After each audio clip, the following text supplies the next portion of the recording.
All right. Thanks so much for joining us for the Wayward One Session 51.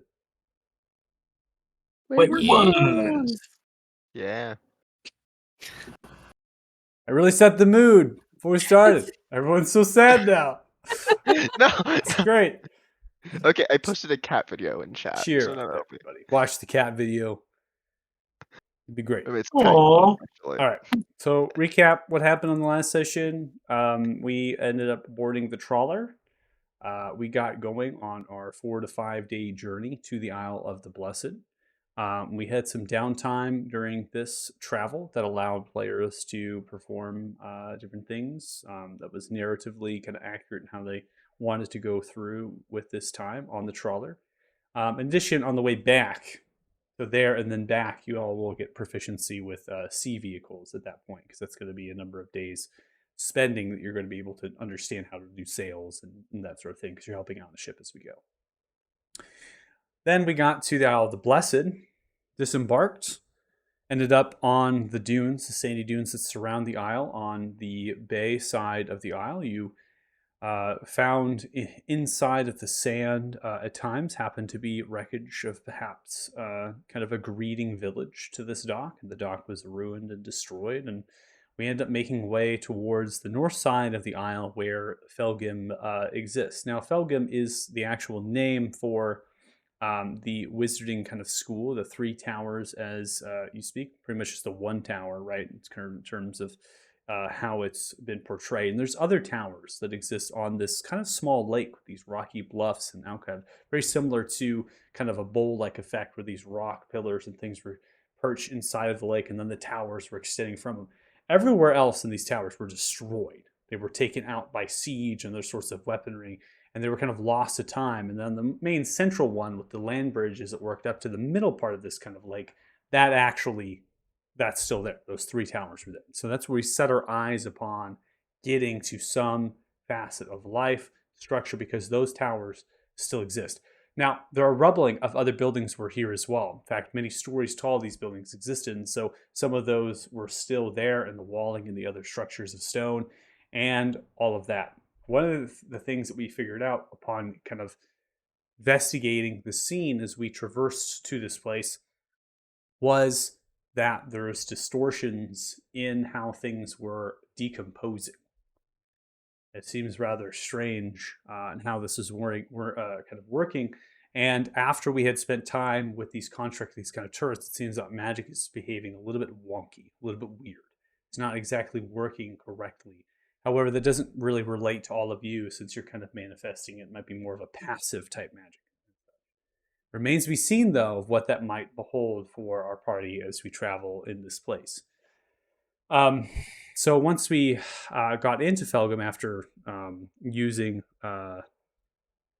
some language to begin to power them down, trying to recognize, going through with some of their directive and the language and such, we then used a teleporter, an actual platform, like a teleportation circle, and we ended up teleporting into one of the towers, which was the largest.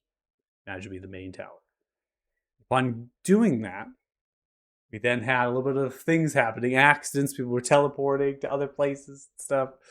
And we went to the right, so the east side of that tower, and then we came here. Okay, so we went one teleporter from the outside into the central part of the tower, and then we went east, and we were hit with another teleportation to this place, this Tinkerer's Chamber, this Artificer's Chamber.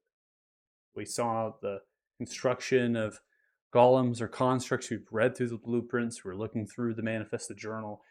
We got some materials, right? We had these armored figures coming in with this commands and directive, and they seemed to be opposed from intruders, and they weren't accepting the sigil that was given to you by Bruga. And we went north. Well, we have yet to go north, but did you open a door? And then a drone started fluttering and is now sending off an alarm. That's the recap. That is where we're at. So that's why it's paused, because things are about to happen. I've placed your token here, Cassis, and your token Thea, based on who was kind of controlling you at the time. And so I'm just putting your tokens there for now. But there'll be a moment that I will unpause this, and you two can actually choose to be where you want to be in the room. The rest of the party doesn't get that opportunity based on the previous session, so just giving you a little bit of opportunity because you weren't here with us. Before we get into that, though, I want to give an opportunity because for you, Costas, because we kind of ripped you from the the vampire thing. We just we just ripped your character out of it, and all the stuff you were gonna do with Roland, whatever you might have had planned, and we just took you on the boat. And we said, "Set sail, baby!" So, just so you're aware, it took 4 to 5 days. In fact, 5 days to get to the island. It will take the same amount of time to get back. So it's 10 days total to get back to Olathe. If you leave on time the same day, so this is count the amount of time you're going to be on the island. So, in the limited amount of time before you get on the trawler, which is a matter of hours, is there anything that your character would do in Olathe prior to getting on board of the trawler?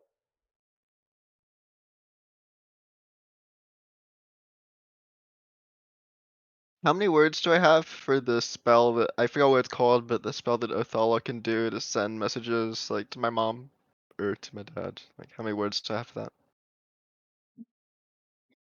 25 words or 25. less. Do you think 25 words is enough to ask for a loan?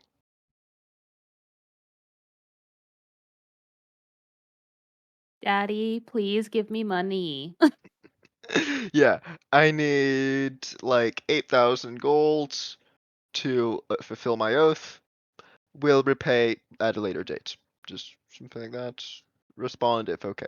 Just You sending it to your dad or your mom? I would my dad have enough control over the funds to let me?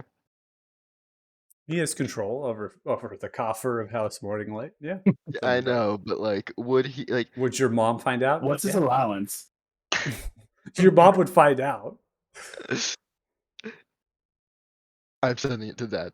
to the You're sending it to your dad? yeah. Okay. Response comes back. Sure thing, son. Where should I send it? House fortune and favor to fulfill a man named Roland's gambling debts.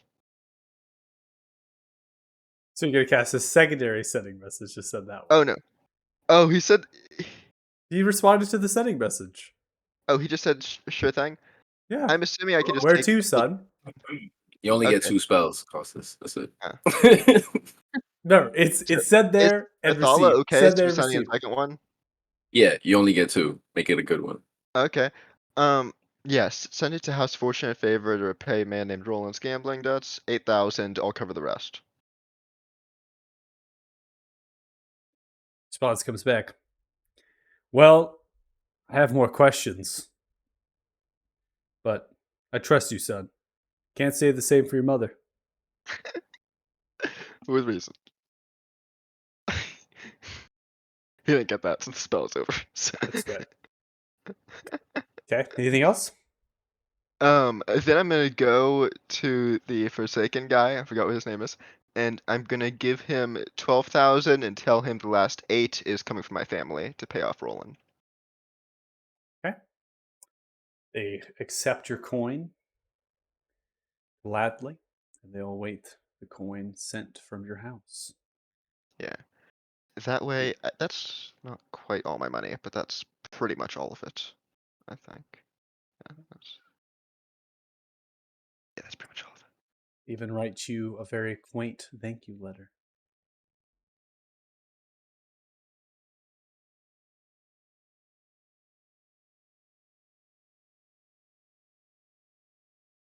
Anything else?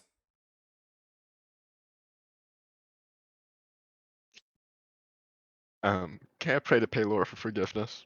Okay. All right. Anything for you? I should extend it to you too because we ripped you out. I don't really think there's anything that we could. I think everything was kind of going too fast, after what Yeah. happened, so I don't have time really to Gotcha. do Think stuff. about I will uh who's the most perceptive out of everybody? Joe, probably. Basically give him physical descriptions of the other people Okay. in the family. Okay. And just saying, keep watch, keep alert. Yeah, if you see anybody that looks like this, specifically for Damaris, I will give several descriptions. Okay. Did you Sounds good. see the last session? Nope. Oh, okay. So before we left, we went to the Rudikar. Mm-hmm. Joe wanted to get a contract to just check out that ship full of alleged Forsaken coming in. So we were at the Rudikar headquarters, all of us. I don't know if there's anything else you would have wanted to do while we were there. Yeah, we had a whole I we would had a have whole just thief oh scan. yeah, I would have just told them that the Hawk made contact and that they're working with the Balts. Give them whatever information I have because I was warned not to involve myself in it freelance. So So just covering your tracks. Okay. yeah. Okay. Also, I are know I'm you not going to be here, so I have people covering them for me. and you do thief scan for that in Yeah. private to your party or with your party?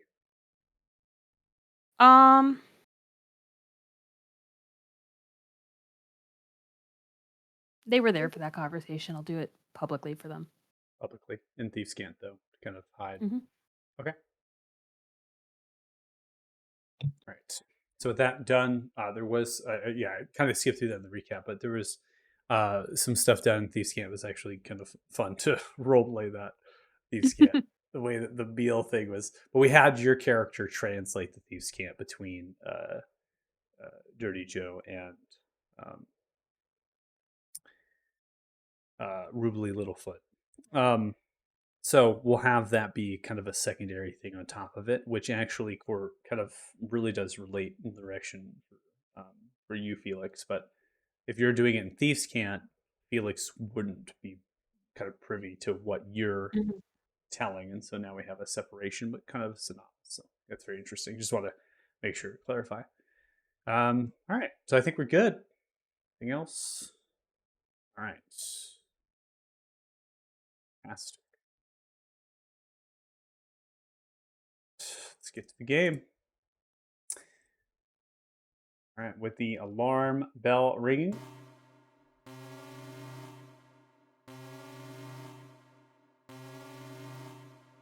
Everyone roll initiatives. Right to it. Question. You said that me and Costas would be able to move our tokens. I'm gonna unpause it Did- right now for you to do that. Did the alarm start because Joe opened the door? Based on the perspective, it wasn't just the door opening, but something that they're registering inside of that corridor. And then you did say something, Dirty Joe, kind of towards the end when you were, but we rushed through that. So there is opportunity you can say something, Dirty Joe, if you wish.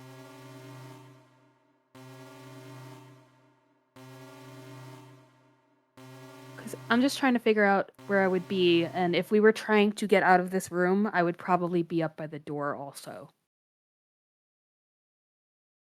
But if Joe is just looking around, then I might not be. Joe, what are you doing? Right before the alarm goes off, because I had just opened up the door. Yeah, and then it kind of Were you- hovered at you and started going after the alarm. So what are you representing in terms of your character that they would be able to register as insightful? Just like a sudden, just kind of looking at it, just being like, "Whoa, hey, there's something bobbing and hovering up in here." So kind of Yeah, caught I would have. back. Okay, so then I'll be like halfway, I guess, between where I am and where he is, Okay.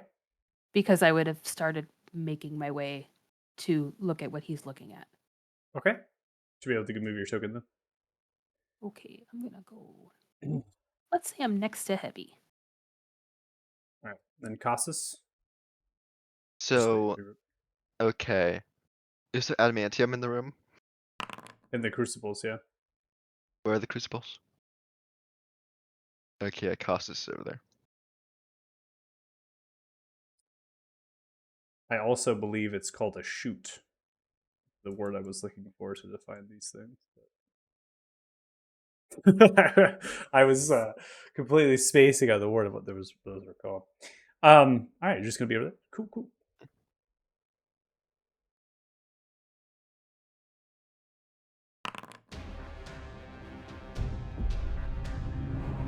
All right, Dave first.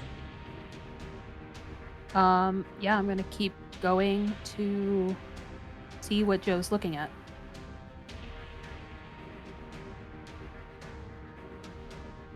Okay, you see a tiny hovering creature. It seems to be kind of a triangular shaped drone of some kind with many different sorts of probe-like sparking arms as it's twirling and twisting itself, hovering in the direction of a Dirty Joe.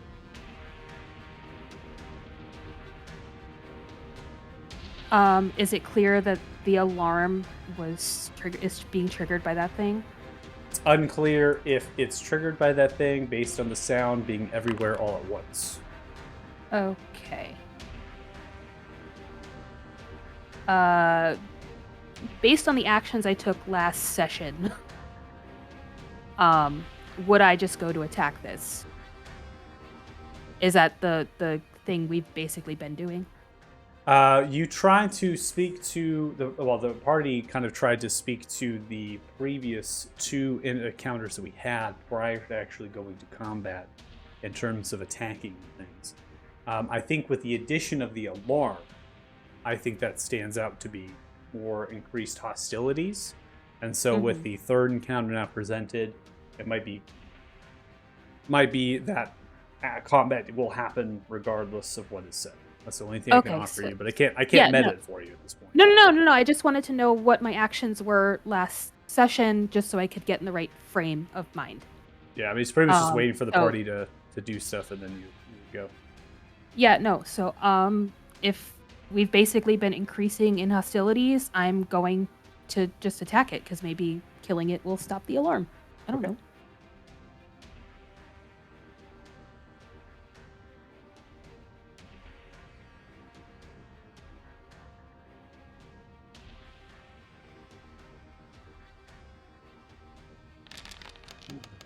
All right. 17 will hit. Deals 6 points of piercing damage. Arrow lands into it. You see, begins to spark and flutter, crashing down into the stone floor. The alarm is still going? That's correct. Or just... Okay. I'm not playing that sound because it really does get annoying. Okay. That didn't help. It's for your bet.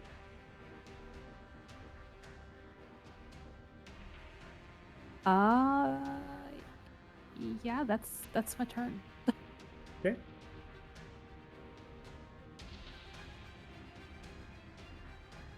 So there's nothing going on that's like hostile to us or anything? I can't answer that for you. All I can say is that you heard an alarm sound, reaction from Dirty Joe. They came running out, fired a bow at something within the corridor. That's all you have to work with. And I said verbally that didn't help. But I've lowered the bow. I'm not aiming at anything anymore. What's the condition of the armor next to Istral? It appears to be kind of adamantium, kind of this very thin sheeting adamantium, and it's simply a coat of arms, so it's just like toppled down over itself. It's been ruined because of combat. It'll need to be repaired and maybe smelted down to be actually usable. Okay, then yeah, no need to take. Okay, I'm just gonna get my shield out and like, I don't know.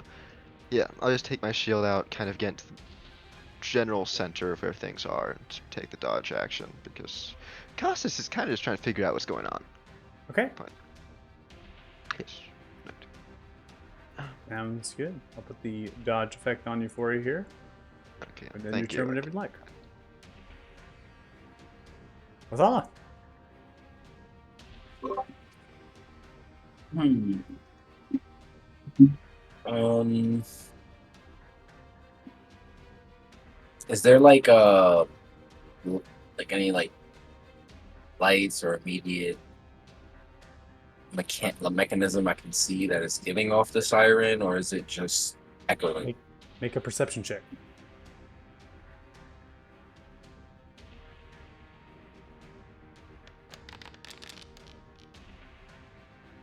Perception check of 16. It would seem that the sound is emanating all at once from everywhere at any time, suggesting that the sound could be as equally as close to you as it is far away. It simply is traveling to you at the same distance to your ear, the same intensity and interval of wave. Which means that it's a magical sound that's emanating within all space at once. There's no pinpoint source. Okay, I'll try relaying that to the party. Sound is everywhere. It's gonna be hard to turn it off. For my action, you told Costas that these are broken beyond repair, or They are broken in a state that you can't just simply put the armor on yourself. You'd have to smelt it, repair it, you'd have to resize it, that sort of thing. Technically, they would be in metal scrapping at this point. In addition, they actually lack anything that could be adorned to a humanoid. They're simply just, kind of coating in pieces that would be placed over top of other sorts of linings and straps and all that goes into armor. These don't actually have that. They're just kind of bound plating of armor. Bound plates of armor, I guess I should say, by some sort of force. I'm gonna look over to Israel, and then I'm gonna say, try to figure out what's going on with the siren. I'm gonna try to figure out if these have any information, and I'm gonna spend my turn trying to just understand a little more about these golems and see if I can try to rewire it to turn it back on. Maybe give us more information. It's not hostile to us. All right, so you took your action to perceive, so you're simply kneeling down at this point and begin to look towards and see what you can figure out. Okay. That's the end of my turn. I'll have a heavy give Costas out. That's it.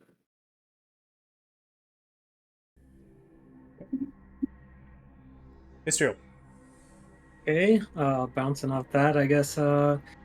So just generically knowing about spells like alarm, and we have this magical alarm now. Stand to reason maybe there's something here that's triggering it. There's something that triggered it. That's correct. Is there something that's triggering it? Right. It's unknown. Talk about a magical sound such as this, right? Dispel magic, but where's the source? Like, how is it being conjured here? Is it like an illusion type thing that's happening?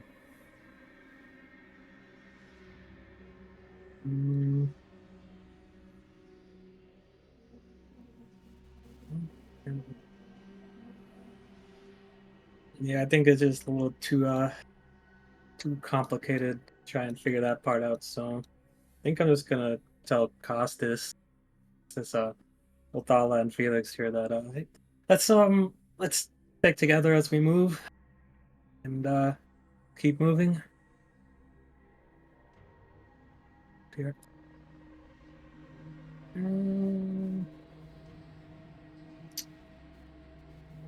We'll just hold like a fire bolt if we see anything hostile. Okay.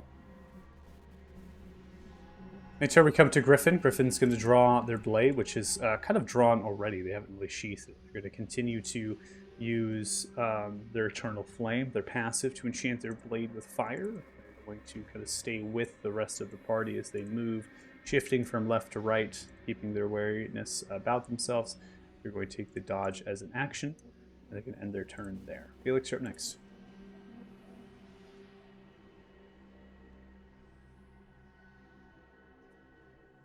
Oh, okay. I'll just on Twitch. No, I'm teleporting. You should be fine. You went over it, which just triggered the animation of it. You're fine. So, and I see nothing. You do not, except for the destruction of that drone. It's currently on bits and pieces of parts on the stone floor. You can see that probably from underneath everyone's legs through the gapping. So, And I think we can find an action dash. Okay. Here. And then my turn. all right, end turn. Dirty Joe, you're up next. I guess just seeing everybody scramble over towards here and knowing that there's another entrance that's unguarded, I'm going to make my way, run over to that other entrance, to the other teleporter, and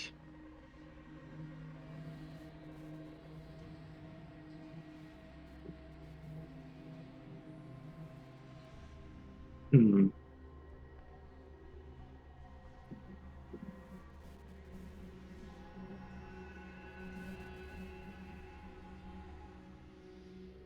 going to use Nature's Veil just to turn invisible here in case anything boils through.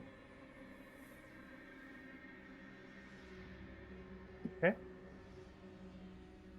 gonna go ahead and put the invisibility here too.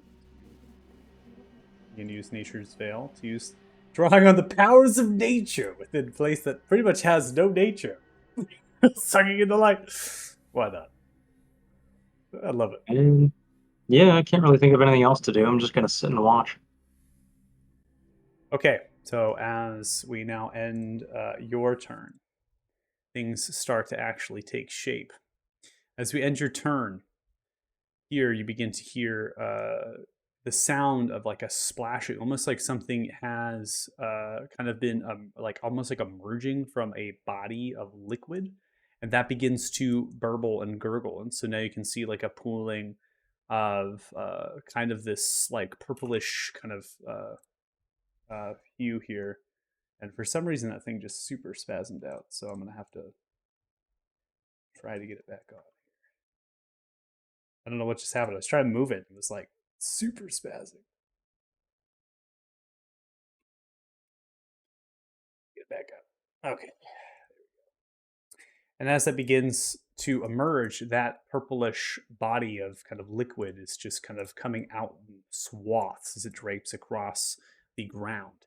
And then you hear steam and gears beginning to whirl themselves and kind of power up. And as that happens, the dribbling of that liquid begins to pass through them. And you see as a large automaton reaches the ceiling height with this orbish frame and a circular ocular vessel with two gaunt-like arms as it hunches down with backward-placed knees, is beginning to walk closer as it steams billowing through with multiple vents underneath. As it does, it stops and stares into the direction of Othala, and it begins to vocalize, "Intruder alert! Intruder alert!" and just continues to move forward. It is going to stomple right over the top of you. So I need you to make a dexterity saving throw. That thing's very big.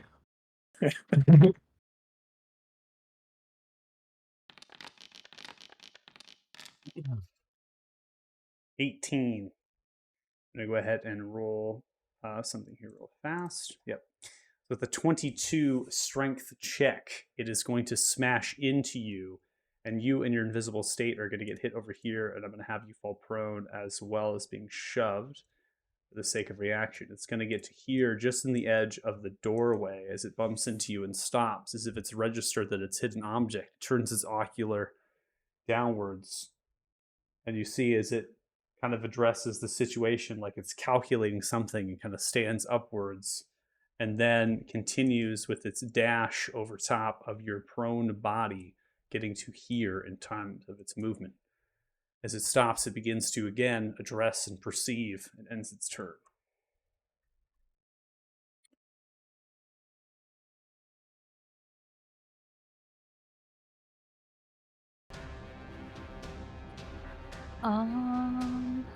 Okay. So I heard the thing rumble in. I hear it going, intruder alert. Yep. All right. I like the impersonation. Thank you. Could I have used my held reaction to just throw a firebolt out at it when it came in? It's fine. Just make a check. Just roll a d20. We could just add your modifiers from there. Okay.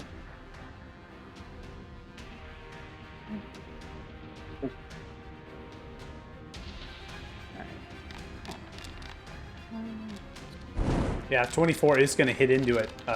It seems to take no damage from fire. Becomes a little bit steamed. It's kind of giving off of it as it's hit into them. Okay. I'm gonna run up right next to this thing and a short sword. Okay.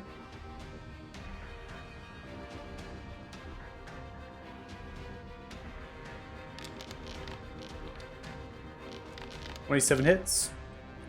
Going to strike into the creature. You're able to stab through some bits and pieces of the adamantium metal. It crashes into it. Okay, and then I will short sword again. Okay. Natural 20. Not 20! 18 points of piercing damage dealt.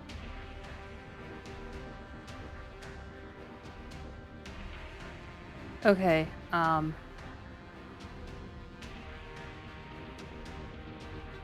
yeah, that's my turn. Okay. So you come through with a successive of 2 strikes with your magical weapon piercing through the plating of adamantium. You strike into sorts of wiring and gears and things within its actual knee joint that's backward facing. This hunched, hulking figure turns and kind of addresses you and begins to recognize you as a threat. Costas, you're up next.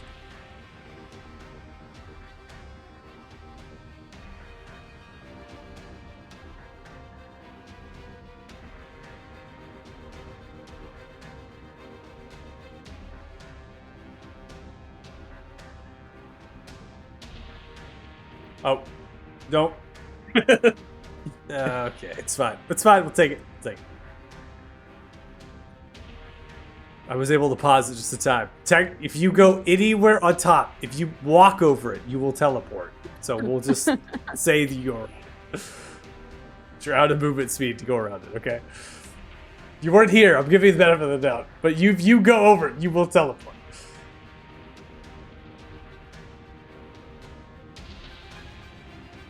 You're muted. If you're talking, I can't hear you. Sorry. Yeah. Got you now.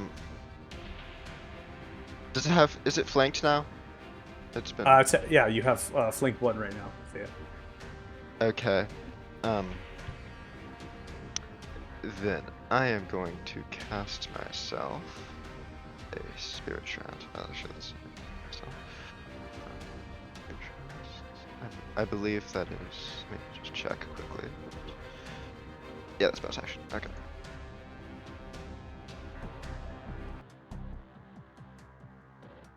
What are you attempting to do here? Oh yeah, the spirit shroud. Yeah. Then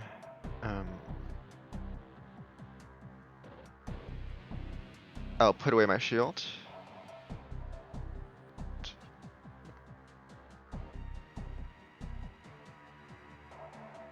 Go for 2 attacks with the Warhammer.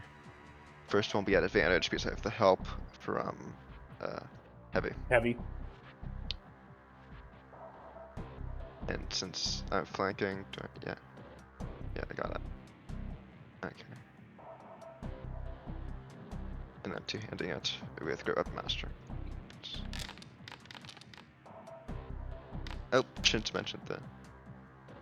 Or wait, was that with? You can roll it again if you wish to get advantage. Yeah, you have heavy on your shoulder, which is giving the help action. So you can give me another roll if you wish for the advantage. Just roll. Yeah, it's not giving me the option to roll that one again, so just roll flat d20. Yeah, there's no retroactive with the attack rolls because those are built into the automation system. So that will be with a plus, not a lot, because I went with Great Weapon Master, +6. +6, so total 13. Yeah. So as I you come figured through with your advantage first swing here, technically you have the flank, right? So even then, as you come through with your first swing, the warhammer claps and just kind of bounces onto the heaviness of the thigh of the creature and pangs a large vibration of energy.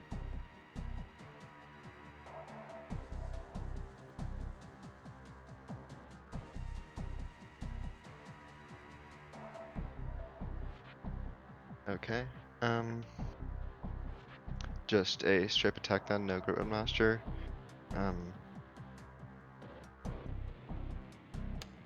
Okay. So no advantage here because as your second, you were helped with the first one. So 20 is going to come through here. 21 technically with the flank, 8 points of bludgeoning damage that will hit. And that is going to strike down. Now you have Spirit Shroud currently on. What choice of damage? I did Radiant. Okay. We don't need to have that damage rolled. The creature is immune to radiant damage.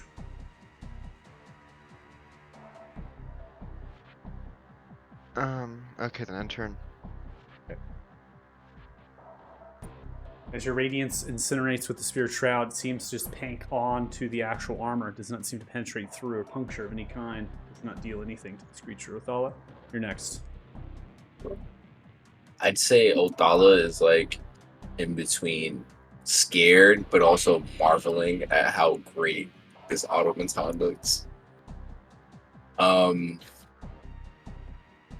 With that, I guess he's gonna just get off of his knee, stand up. I don't know if this is gonna work. We might have to contemplate running. And I'm going to.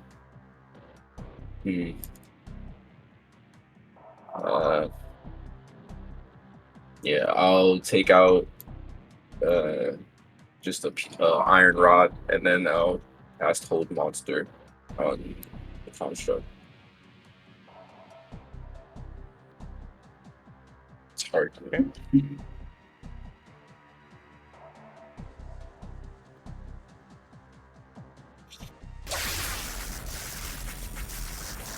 So as the Hold Monster comes outwards in the direction of the creature braces against, and as the chains begin to shatter, the creature is immune to paralysis. Succumbs to none of the effects. Yep. Running. Odala is going to back up, get behind cover in case it can shoot anything. I can't find heavy on the map right now, but I'll Heavy just is on the say- shoulder right now of Const. Oh, all right, cool. So yeah, I'll just keep it with Costas. And All right, ending turn. Istral, you're up next. Okay.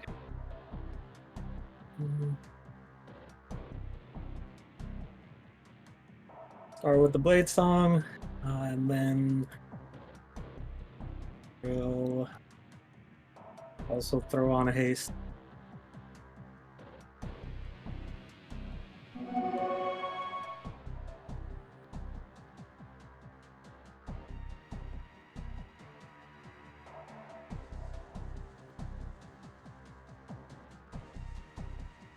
Here. Try and get this guy surrounded, and that'll do it. Okay. Ending turn. We now come to Griffin Wyvar. Griffin Wyvar with the sword raised. is gonna Hold shoot- on 1 second. Yeah, what's up? Mike, I just want to remind Faith, you have a hasted action right now, don't you? Oh, that's true. Yeah, you do have a haste action. It's bonus. Blade was bonus. Your action was to Bonus. cast haste, and so you do have the. Yeah, you do have that. Okay. Yeah, we'll just take a quick swing here then. Nice call. All right, 22 will hit. That deals 7 points of piercing damage. Nah, we're good. All right, now we're going to come to Griffin Wyvar. Griffin Wyvar is going to do a similar movement that I had before, just kind of side step here, climbing onto the table to get a good advantage point. The sword still embodied in fire. They are going to take their long sword, holding it in two hands. They're going to go in for us attacks. The first attack is a natural 20. as they come through. Now, the issue here is they're dealing fire damage. This is very keen moments as they come with the long sword stabbing through the creature. They're able to deal subsequent of slashing damage, but the fire damage that they deal is actually going to be greater than the slashing damage of the attack based on the critical modifiers.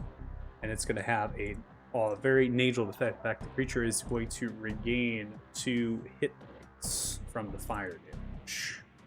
So seeing that, they're going to take their blade out and not go for a subsequent strike. It simply states, it's immune to fire. It's not working.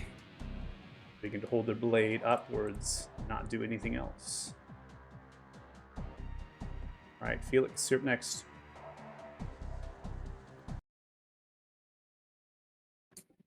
Oh, it's going well.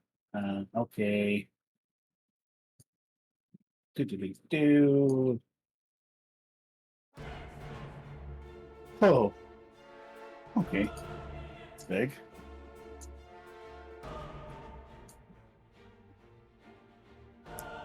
I'm gonna go ahead and cast Repelling Blast at this thing. Or sorry, Eldritch Blast.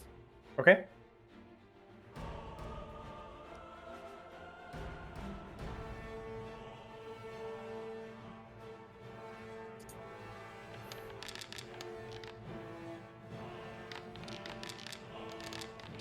All right, let's see how far away you are from Griffin. Okay, you're 20 feet away, so you're not applicable to the flank bonus here. Too far away to get that, so 19 is going to be a miss against this creature.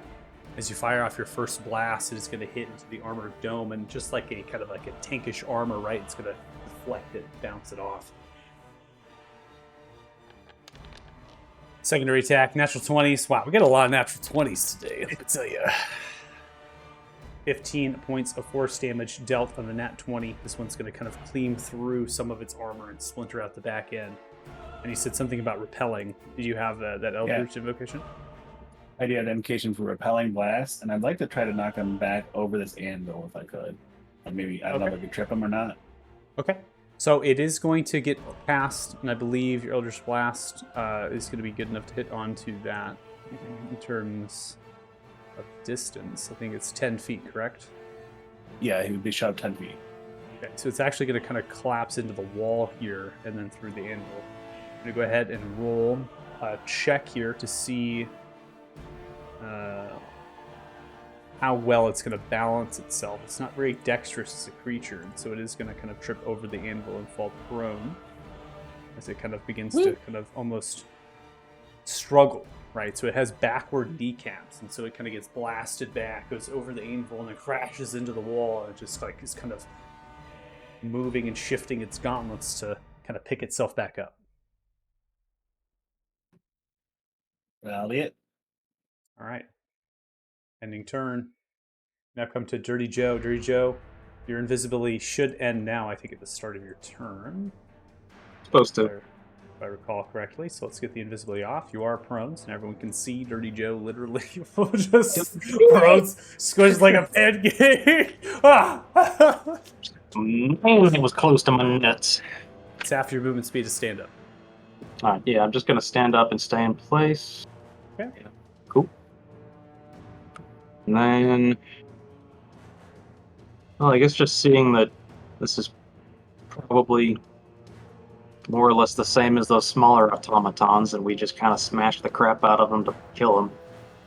I'm just gonna shoot at it. Okay.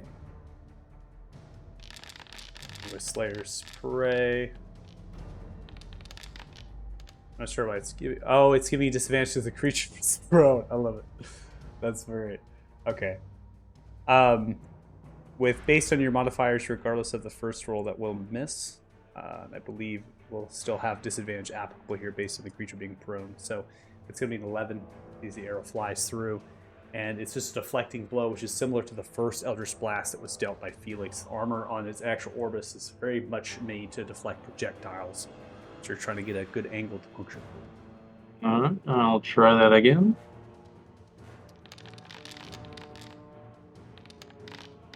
Alright, with flank bonuses that will hit. You go 23 total amounts of piercing damage as you now land into the ocular body arrow kind of goes into it, just gets lost in that frame. That worked. I'm just gonna hop back here, and that'll be it. All right, end of your turn. We now come to the construct, the golem. As it begins to rise, Steve begins to ventilate from its body. As it begins to rise, it slowly begins to pull its gauntlets up using half of its movement speed, its eyes locked onto Costas, as it simply states, "Divine magic detected," and seems to move in strong hostilities to Costas regarding them as an enemy. It is going to make a series of attacks. First are 2 slams. 31 strikes into you, Costas. You take 28 points of bludgeoning damage as the creature comes through, smashing you down into the ground, crushing into the marbled floor, prompting you for concentration of your spell. Should see the You con changed to save. the Constitution thing worked. I feel like we've been playing with that for a little while, but yes, it's different than the other one. 23, succeeding, even though your Spirit Shroud's not doing much for you in this fight. The next attack is a 15, which is going to miss, since this time you sidestep, showcasing the other slam being a little more telegraphed. As it comes down, you're able to bash and parry the blow with sidestepping out of the way. Then the next thing is it turns and begins to face.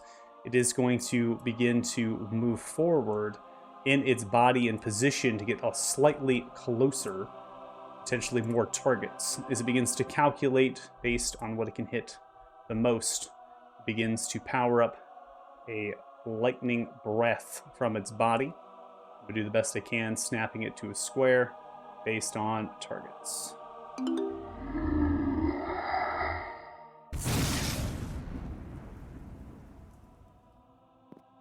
As the 2 vents begin to deploy from its orbish frame, they open up, cackling with the smog of black, kind of purplish lightning. It sends that smog outwards, then the lightning strikes that and begins to spark within it. We now have Constitution saving throws given here. Dirty Joe, I have you at a 13. Is that correct? Yep. All right, you're going to succumb to 40 points of lightning damage. Griffin is going to fail with a 14, takes 40 points of lightning damage. And Israel, you succeed with a 26. You half that to 20 points of damage, prompt you for concentration of your haste. Yes. I'm also going to reaction.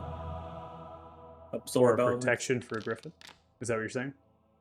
Well, I don't Or see is my aura for the like the +3 on saving throws up, so I just want to make sure you applied that for Griffin, and Yeah. I calculate the aura protection for Griffin. Griffin would have failed regardless of that aura of protection. Let me go ahead and place that condition upon you, and then I'll make sure to give it to the people that are around you, just in case. But I've been manually adding it, and it's a little bit easier for me. Creature then is going to continue rest of its movement here, just kind of continuing its posture, because it had to pick itself up, so it's half of its movement speed. And so it's kind of adjusting itself, getting itself slightly lower for fighting, and then is going to turn and front you, Costas, regarding you as the caster of Divine, locking on, ending its turn. Thea, you're up. Okay. How tall is this thing? So this creature is large in terms of its size. It's far more wide and punched downwards. If it was to extend itself, it actually would go past the ceiling height of the space, which is roughly 12 or so feet. Right now, it actually hits that ceiling height. It's the same ceiling height as the corridors. Okay, then I'm gonna do what Griffin did and jump on the table and get behind it. Okay. And I'm looking for any weak point, like I guess in the neck or shoulder area. And I'm gonna aim for that as a short sword. All right, you going for a short sword strike here?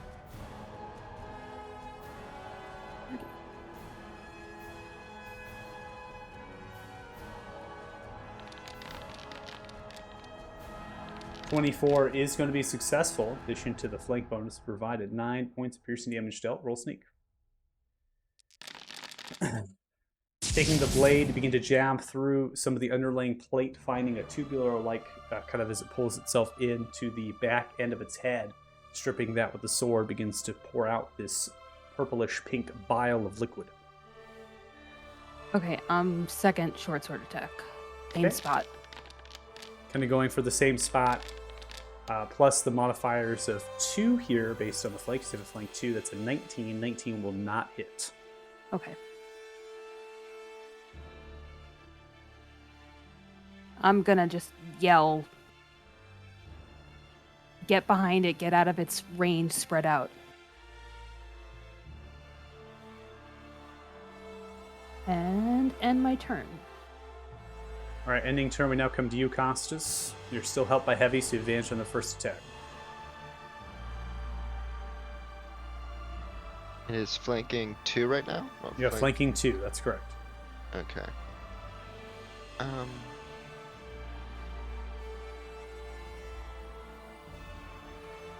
Oh put my it on gosh. Yeah. So I'm just gonna still attack with Great Master then.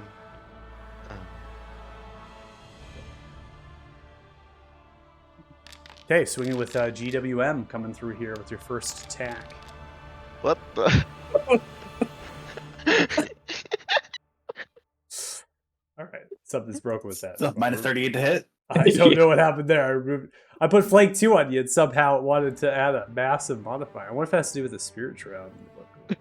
I think I just somehow hit something in the astral plane. That's Yeah, It must be really freaking out with the spirit shroud on, because this is the only thing. The effect is perfectly fine, so it has to do with the spirit shroud on you. It's okay. So we're gonna take a roll of a 3. We're gonna have we're gonna need that advantage there. That will hit there. Creature's gonna succumb to 20 points of bludgeoning damage, and again, nothing from your spirit shroud. This creature's immune to radiance. then taking away Great Master for another good hit.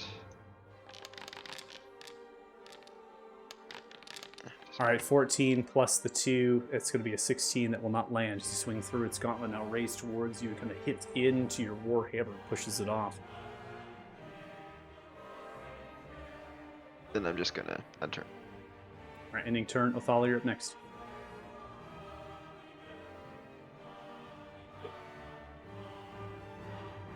Same thing as the creatures that's outside. Odala feels a little useless. So he's gonna take out one of his silvered arrows.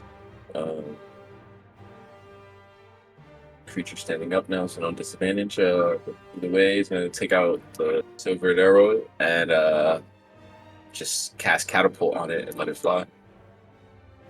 Okay. Gonna do it at 4th level.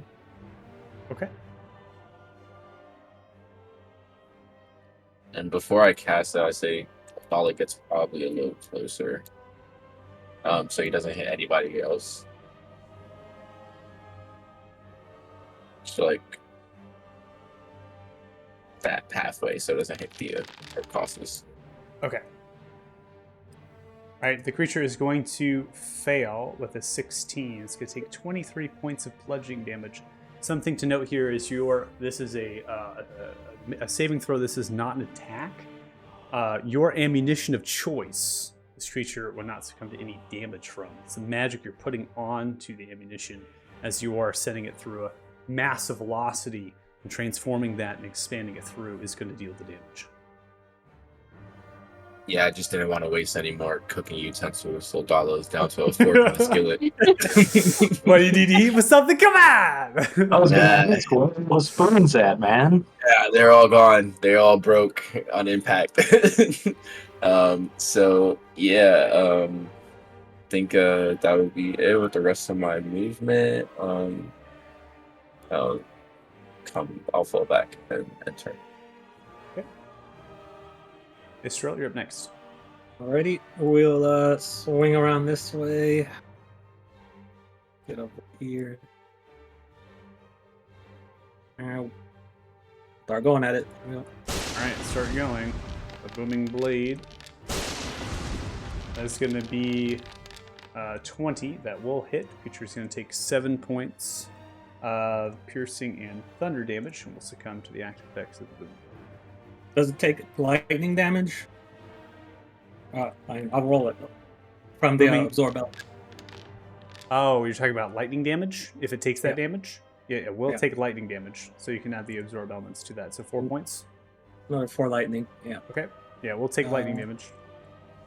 Okay, and then other part of that, we'll take a swing.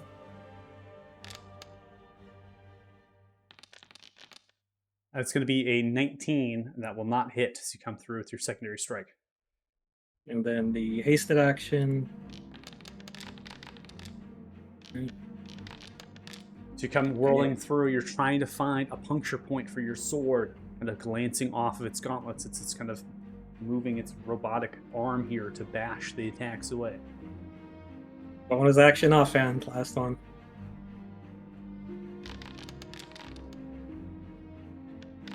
Alright, 21 hits. That'll deal 5 points of piercing damage. Alright. That'll do it. Alright, we now come to Griffin. Griffin is going to come through to complete the flank up to flank 3. Is going to now take their bonus here to remove the fire from their weapon, their longsword, so they're able to strike into the creature without dealing any extra side effects. The first attack, even with the flank 3, is going to miss. They come in with their extra attack. That is going to be a 24, which is going to be successful. They're actually going to deal a total of 11 points of damage with their first strike, and they hold the flank here as they brace, and they're going to end their turn. Felix, you're up next.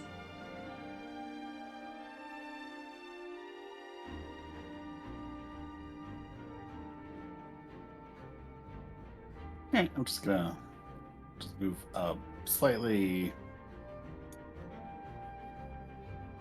So actually, I'm gonna go around this way, and I will just cast Eldritch Blast again at this creature. Okay.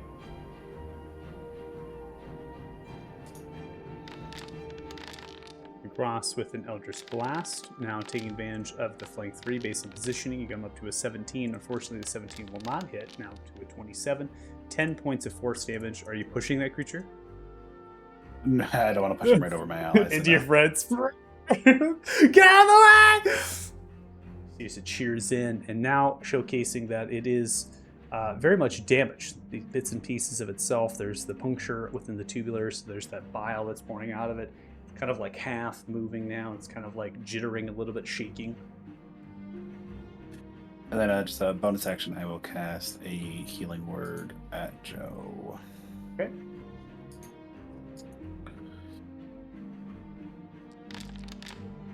All right, throwing off a healing word here, you're able to give 11 points of healing to Joe.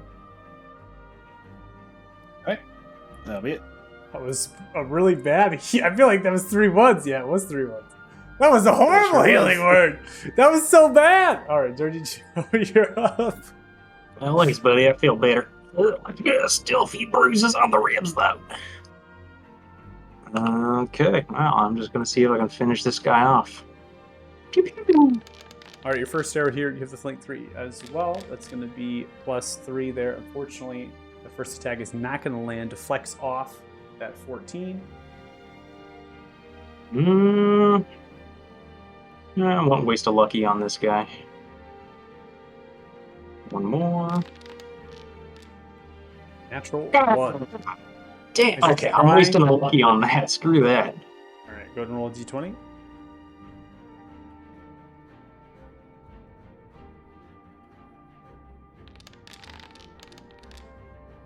All right, so modifier of +7, then the +3. That's going to make it up to a 10, 15, I should say. Sorry, that is unfortunately is not going to hit even. Oh well. Then I'm just gonna move back over here, so I'm kind of like obscured by the wall. Is that half cover? You would have from this creature half cover based on if it made any sort of lightning breath at you like it did. I'm just gonna back up to the wall. I don't know what its range is. Okay. So, beep. We now come to the creature's turn. So as both of your arrows deflect, you begin to fall back, pulling yourself. The creature is still locked on to Costas. It is going to go in for 2 slam attacks. 30 strikes into you, Costas. You take 39 points of bludgeoning damage as it crushes into your shoulder, pushes you into the stonework, then takes its slam from left to right as it clubs you right into the center point of the chest, caving in your bones. You take 40 points of damage and you're unconscious. As you collapse down to the ground, pulls itself back. Tao Thaw eliminated. It begins to turn around for other targets, ending its turn. That's it. Yeah, no, fuck that guy. He hurt my friend. I'm stabbing him. That easy. Short sword. Coming for a short sword strike. Again, you have these other sorts of piping. You're aimed at those to try to see if you can depower from fluid here. 24 with the flank of 2 now is going to strike, deals 12 points of piercing damage. Roll sneak attack. Comes across with sneak attack damage. It's going to do 12 points of sneak attack damage. The creature is still alive. As you puncture another 2, more bile pours out, begins to fall onto its knees and picks itself up with the gauntlets, almost holding itself with one arm only. One more time. Bonus action, swing through. Nat 20! We've had so many nat 20s. That's My so second one. ridiculous. I mean, that's what Griffin. It's going to deal 15 points of piercing damage. How do you want to do it? I am just hacking at this hole that I'm making in it. Okay. And just anything I can get, I'm hacking at it. Okay, so anything you can get your hacking at, eventually piercing through some of the core of its shell. You break it apart, and then it just comes kind of toppling down onto its knees and kind of caves in downwards and then teeters back into the table and kind of pushes it back for a dramatic fashion. It's the end of combat.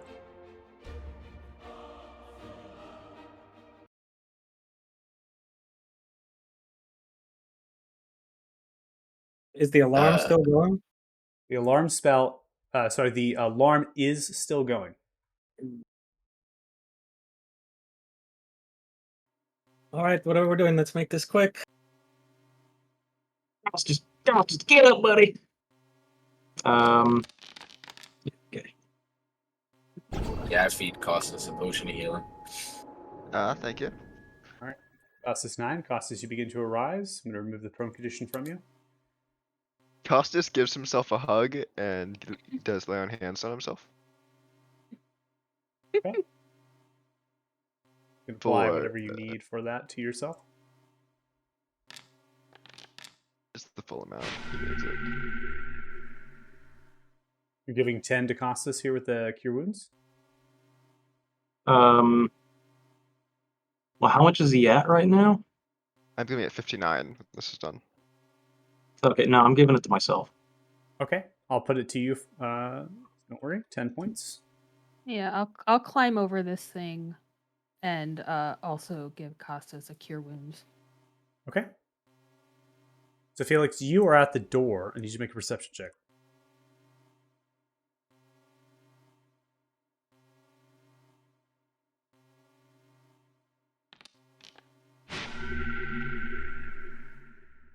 Thank you. 9 over to you, Costas. Perception check coming through. So Felix, your attention drawn to this. It's not very difficult, but based on your angle, the sound actually is going to hit you a little bit. You hear more liquid being moved. Obviously, we're not privy or aware of the previous emergence of the creature, but that noise alone suggests that there's something. Hey guys, there's some liquid moving over here. Guys, should we just book it through that other door? Yeah. I think Let's anywhere but go. here is good. Yeah, let's move quickly. Should we block this door before moving on? I don't think anything we block it with is going to stop that. We could Saw use. how big his hands were. Maybe don't know how to use the door. Guys, there's another one of those things. I just saw it around the corner. Right. Okay, yeah, we're running. Okay. Door swings open as another construct golem begins to walk in. Begins to look from left to right. So you all begin to funnel down the corridor heading north. You know what? I once heard the words of a brave knight who was in a similar situation. He said bravely run away. I shut the door behind us. Got the door behind you. So as you wait for a brief moment, and you're here within this space, the alarm begins to subside. Unclear as to why that is. The chamber that you come in here is very interesting. What you have are two stands to the north and south, built of stone as they arise, the height of 12 feet. Those stands are not very steep, right? Kind of shallow, how they push themselves up. But the center point appears to be some sort of platform for dueling, perhaps. There is two arcane runes placed, candelabra lighting, right? Lamps and things giving off that greenish lighting here. And then there are two braziers that are emerging of rapid blue flame, spiraling and pulling over itself. And it does not seem to have any sort of combustion fuel that it's combusting for that flame. It's simply pulling out and then rolling over itself. There are 4 more platforms here that exist in each corner of the room.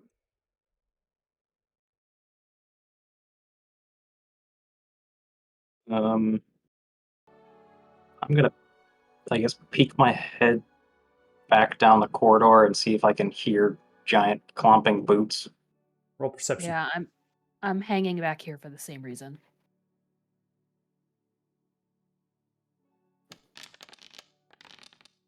Jeez. An 8. You're listening. Should- You don't hear the door open, nor do you hear the size and sound of that large construct. I'm getting the blowback from everybody else's nat 20s this session. Guys, my ears are all blown out from that zappy that thing put down on me. Is it following us? Do I hear it? With your passive perception, you don't hear it at current. No, I think we're good for now. Are these also in Gnomish? They are. The room. That's correct. Gotta ask our good friend here if she can just quickly take a look here and see if they mean anything. Griffin looks towards them after kind of teetering with the sword slightly still drawn, no sheathing. It looks towards the runes and kneels down, rolling an Arcana check. Successful as they look towards the runes and they look back towards you. It is abjuration magic. It seems to have something to do with what is here.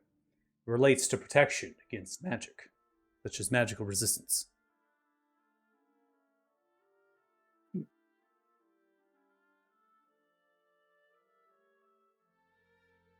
I'm using my divine sense. Okay.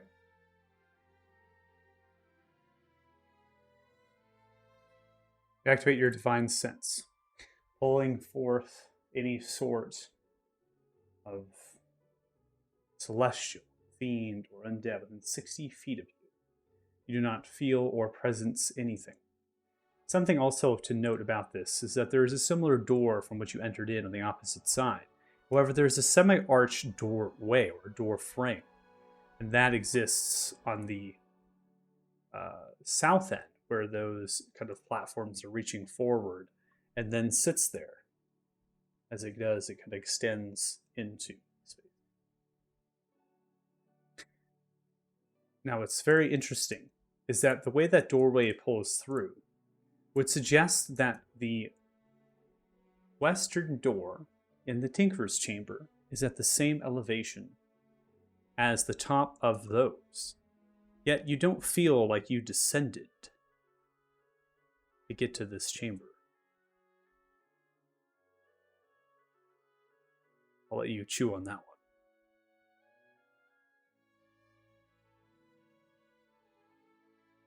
one. I would like to sneakily, as much as possible, try to peek around that archway, see if I see anything. Go ahead and make. Should I? Go ahead and make a stealth check. You said you're sneakily doing this. You can either use your passive or you can roll active.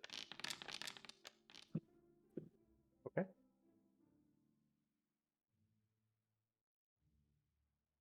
coming around, you can see that the space very seems eerily similar of the door you stared out west from the previous chamber. Now, looking south, you see an ever so similar platform with a greenish room slightly aglow sat on a elevated position. Now refresh my memory. That other room we just came out of, we came through that green teleporter that was off to the west to get in there, right? You came through a yellow platform. Stepping upon that, you teleported into the largest of the tower. From Right. there, you stepped east, and this kind of gnomish head alit with the eyes and beamed a portal over you. The energy as it formed was of yellow coloration. Gotcha. Okay, I'm gonna saunter back over to everybody. Hey guys, there's another green platform over there, like what the giant robot guy just came through.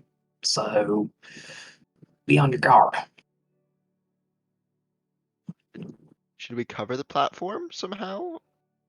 No, I think we should just not go anywhere near it.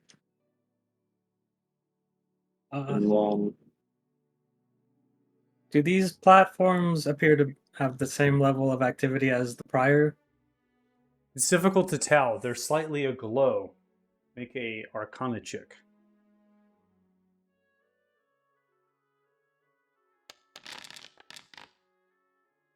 With a 25, it would seem that the top left, I should say the northwest, the northwest, the southwest, and the southeast, some of the actual markings for the teleportation circle have been eroded or intentionally destroyed. They're slightly aglow from magic field inside of them.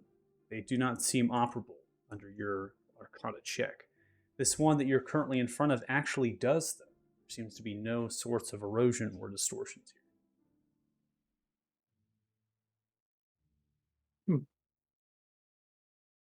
Well, if you want a quick way out, this one here is the one. None of the others.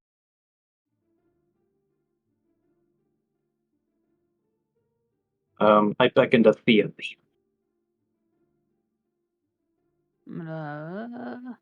Where'd he go? Other side of the room. Yep. I'm avoiding all of these circle thingies because I don't want to activate anything unintentionally. Hi. Hey, so I do want to see what's on the other side of this door. The last time I did that, that little floated bobble thing you shot set off the alarm. Got it. So I'd like to slowly open the door, and if you see one of them things, take it out. Do you want me to check the door first? Actually, yes, that's a good idea. Yeah, okay. So I'll check the door for traps. Make an investigation check. 29. You do not perceive a lock on this door. It's really just two of these handles, very similar to the kind of seahorse like aqua type presentation from some of the wall statues and figurines that have been the tower of wherever that may be in existence in this present moment. You're looking for tripwire, maybe some poor pressure plate, or even a rune that's been inscribed that would stand out to you. There is none. Okay.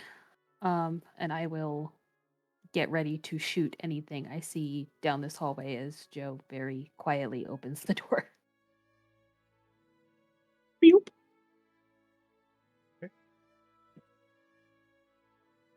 You open the door. Do I hear anything? Roll perception.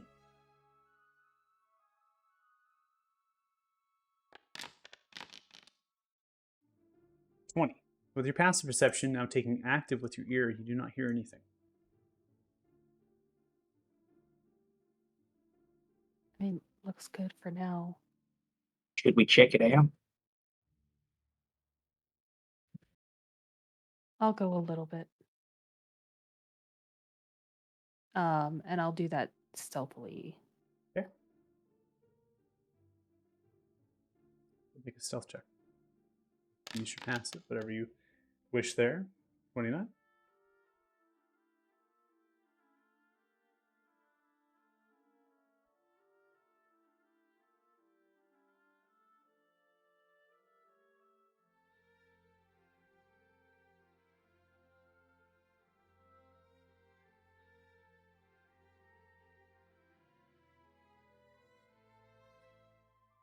It's just another door. Okay. Border continues at an arced pattern, heading south. Right. I'm gonna just go over to Othala. Say, right. If these teleporters work like the other ones, there should be another on the other side. If I'm not back within 10 seconds, send me a message. Well, I before you do that, I'd like to investigate the ones that are broken a little bit. You might be correct that there might be another teleporter, and it might actually send you there, but there might not be another way back if it's broken.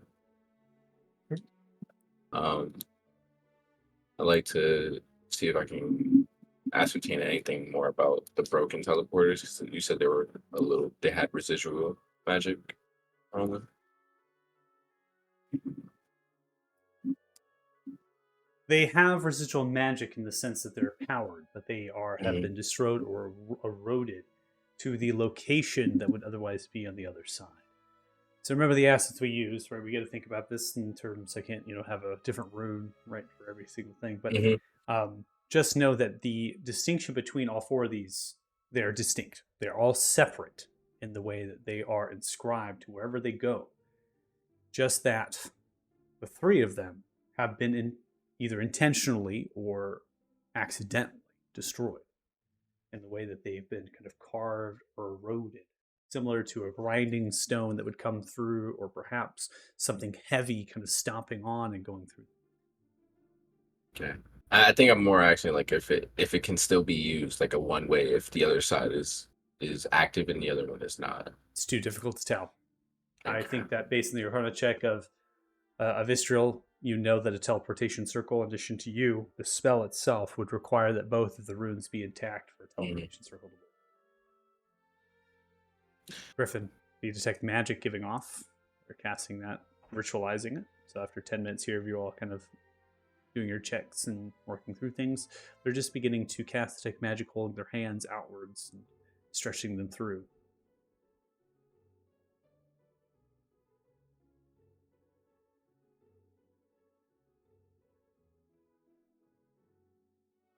Picking anything up there, buddy?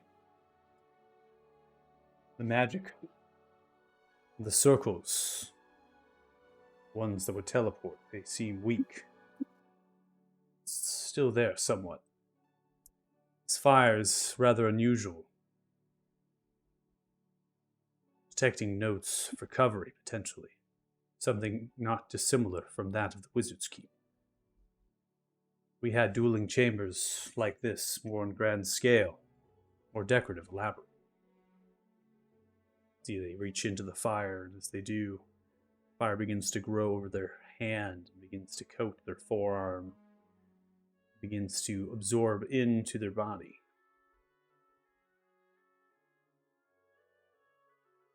How peculiar. Turns back. I feel rejuvenated. Okay, everyone, get a piece of blue fire. I guess it didn't set any alarms off, so okay. Dips his hand in. Yeah, so Dip it's your, cost. okay. Dip your hand. Costa, dip your hand. Who else is dipping their hand in? I'll dip my hand in. I will just, even though I'm not injured, just see if it will help with the magic since he said it was part of the Wizard's Yeah. Keep. Maybe it restores spell Same. slots. You see as you dip your hand in, each of you recover one spell slot, 3rd level or lower. Ooh. Nice.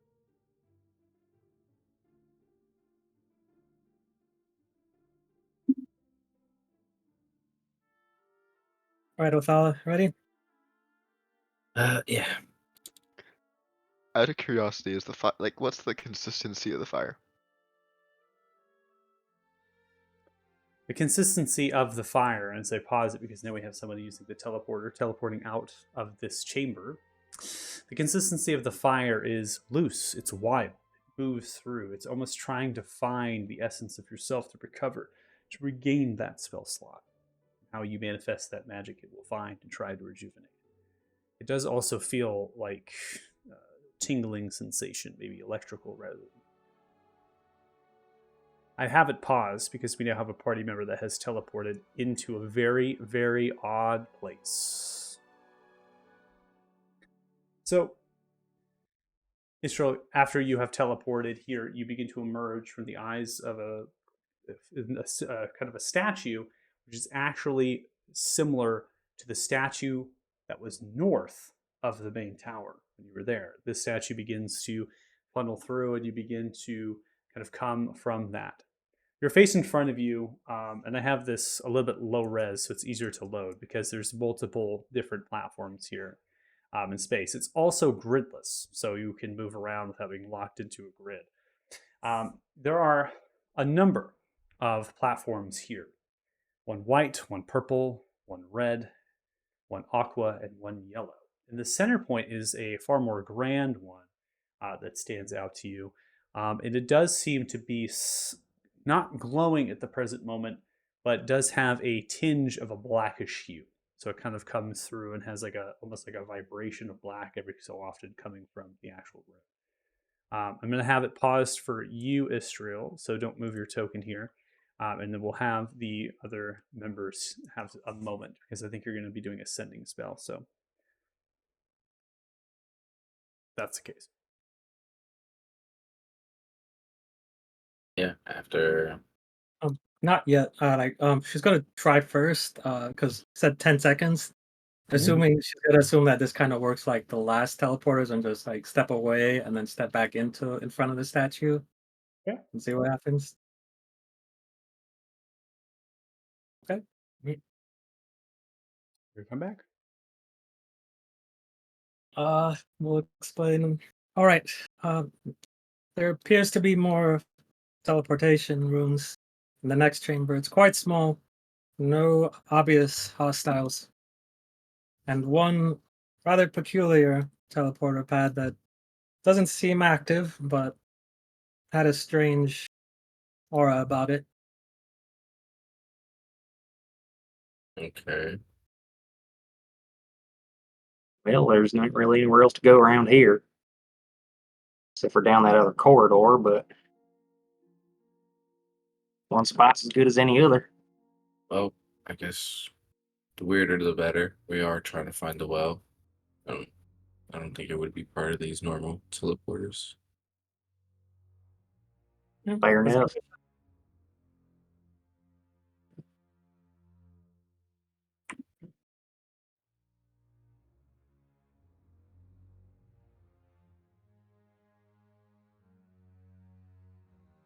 Well, through the magic door we go.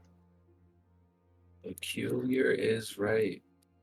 So Griffin will be kind of a temporary. I'm just going to leave Griffin there instead of controlling them and having to do that at the same time that observing you in these other maps. So Griffin will now kind of be dropped down where they are. You all are going to end up. And they are following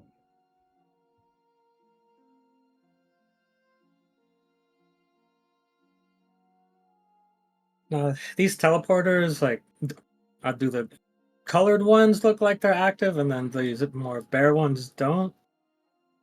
Based on your con check previously, I think you can definitely make that accurate hypothesis that the ones that are depowered, not just they are eroded in terms of the rune itself, but they also lack the magic and the glow as the other one. And that blackness in the middle we haven't seen that before, right? You haven't seen that before. It's more of a faint pulse, and it's unclear if it is black in color or it's just the kind of the movement of air that it's kind of like coming up and kind of vibrating. Does it appear if any of the runes on that center one are kind of scuffed again like the last ones? No, they're not. All right, well, we could try the center one and see if it works. The other This is color over my one. head. Whatever you wizardly types decide, we'll go with that. I feel like the colors are significant. Like they're all different colors. There's a specific reason for that we know. You might be onto something, Costas, but Are all the runes in like the same quote unquote language? They're all in Gnomish. Griffin can translate since they are the only ones that speak Gnomish at the present moment. Yeah. Drop them down for y'all.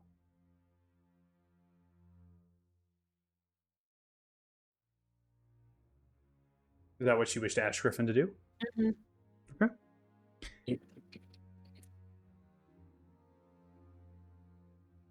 Griffin begins to look upon them.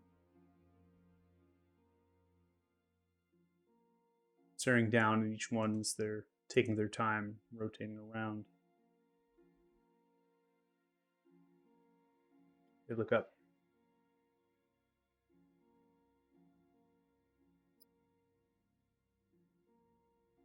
Purple one speaks of an Archmage's tower.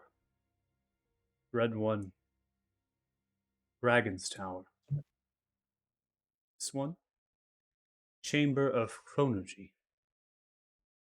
And white one is Chamber of Divination. And in the middle, the Library of Absolute.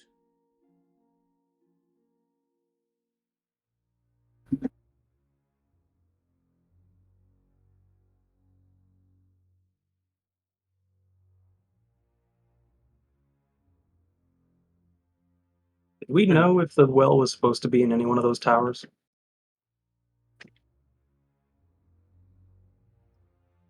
All I know is that the Well of the Nine Realms is in Felgum. We are definitely in Felgum. It has been told that Felgum was multiple places. The tower was only one depiction. Multiple. I will say I am leaning towards the middle, which is the library, the Archmage with the dragon. I mean, we know the library is in the middle. It seems very relevant. I have no knowledge about this library, but it seems like an important location. So, safe bet. Then the dragon and the Archmage. I mean, seems like the kind of thing that we came here for, Yeah. Seems like Glad kind to- of Tower Damned I'd be interested in. Hypothesizing that dragon teleportation could lead to the horde. The library we can only guess on. The Archmage Tower. That could be leading to, well, maybe more information. But yes, I'm more or less in agreement with Costas. Either the library or the Archmage is the best bet.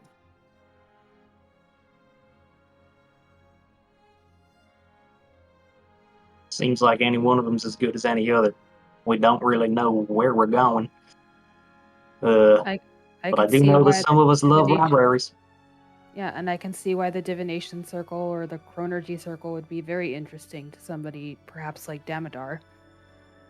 yeah, towers of fate and time. Well, you're It's- right, but do you think sorry. I thought you. No, it's fine. I'm just thinking.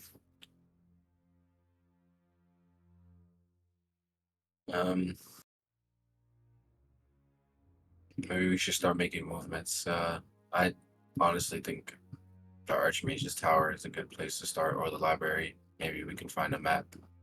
I think us traveling around blindly isn't doing much for us. Can gather library information, but yeah. It might not even I love matter. that we spent 3 days in the library to come and travel to go to another library.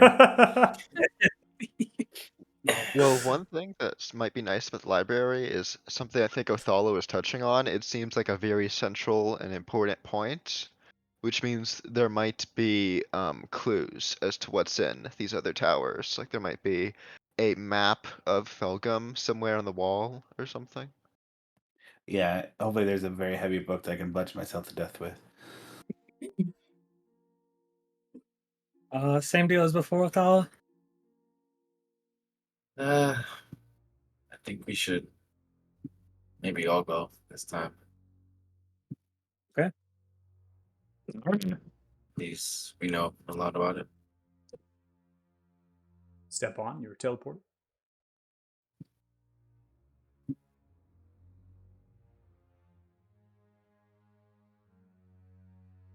Drool. This is Weird. an exceptionally large map. There's a lot here. That's going on. Oh wow. It's just like home. All right, time to retire. Nope. Tears. Atala and his child. This is the Library of Absolute. Inside here is a large, domed, circular structure, sphere almost, half sphere, I guess I should state. There are walls that extend up and pillars every so often that help brace the structure encased in gnomish rooms and of the same stonework as had been previously seen. There are some elevated positions. Those encompass platforms similar to teleporters that you have already embraced. The one underneath you is yellow, which is interesting as it relates, but it does have a very faint hum to it and vibrates, which is effervescent of the one you used in that chamber prior. Other places here have tables, chairs, those raised, places of study. They have drawers, most likely writing instruments, variety. There are other desks that are almost have privacy screens. In order to sit upon them, you can have your own personal study, like a library. Other intricacies. In the middle of some, such as this one, there is a platform. In the middle of them sits, has no glow, no sort of hue at all.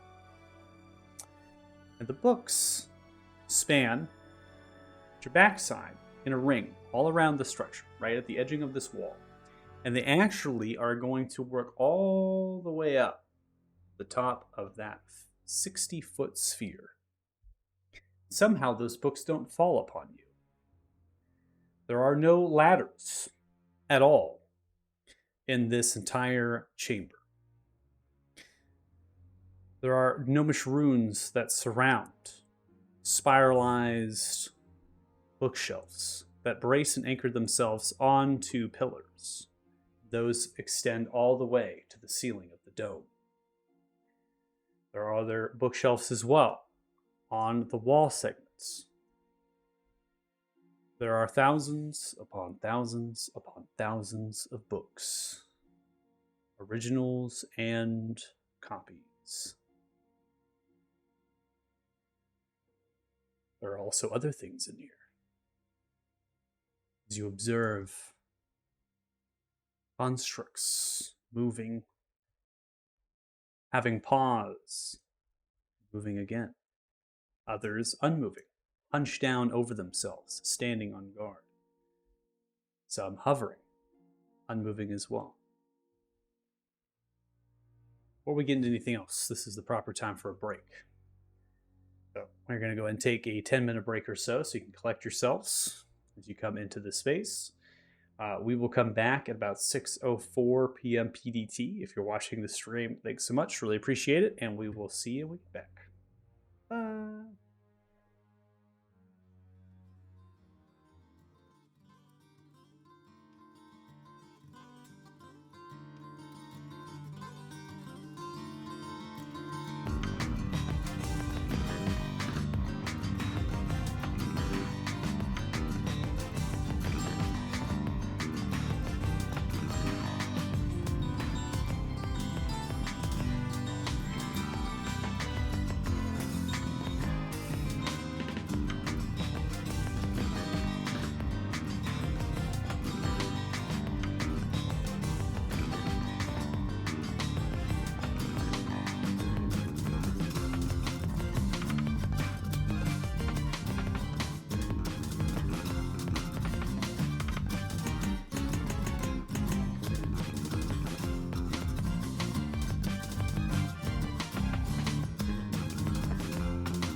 All right, welcome back.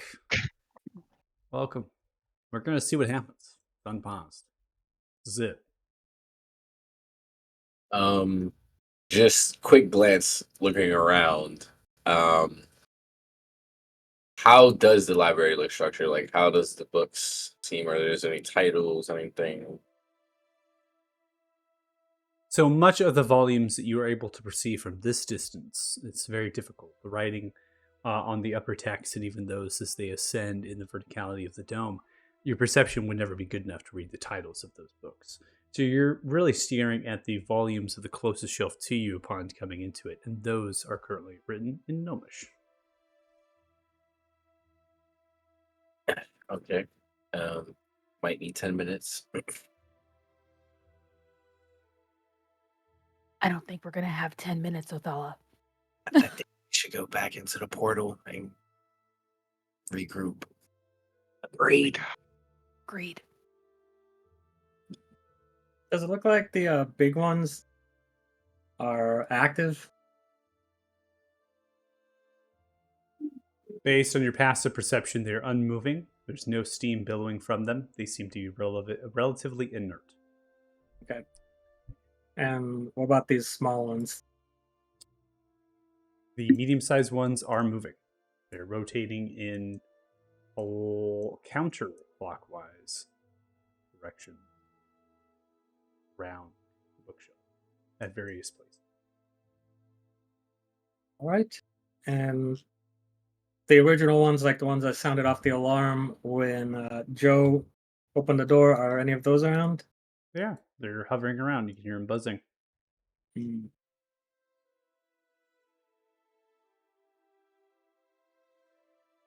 So, Archmage Tower next.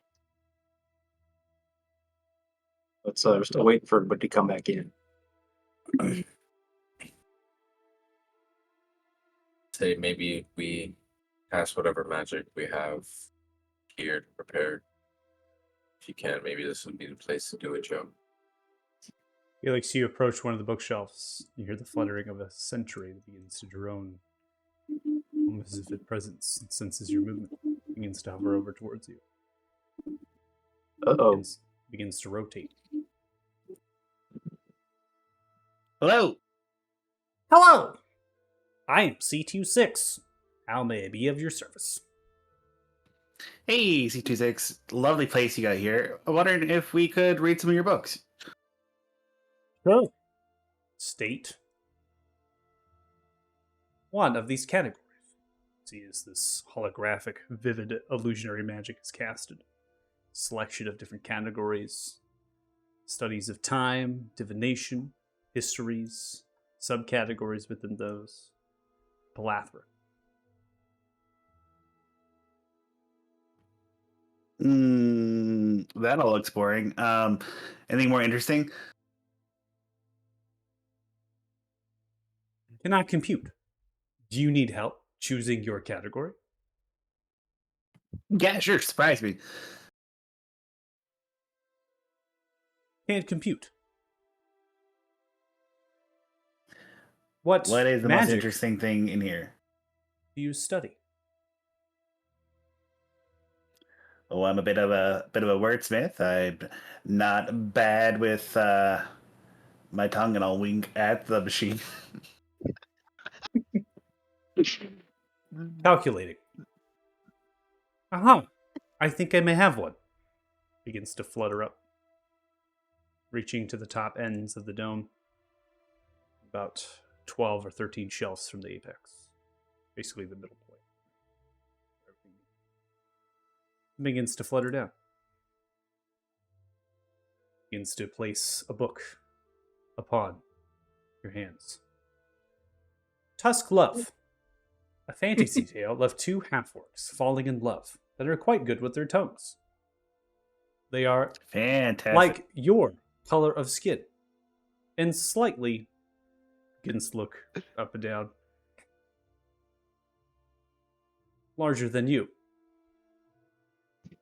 Maybe in some areas, but anyways, I have other friends. They would like to study stuff. Are we free to just come and read stuff? No issues here. Library Absolute is open to all of those who study in Felgum. Okay, cool. I'll let them know when they come back through. I don't know. They just all ran away for some reason. Guys, why aren't the rest coming through? I'm gonna go check. Oh, no. I would have, for sure, before somebody came back. Okay. Is it Cyril? Are you in there with me? Mhm. Or did you? I would have laid on the floor and act like I was dead. Oh no. God. All right. So, Costas, you teleport back, and you see Felix on the ground, the sentry in front of them.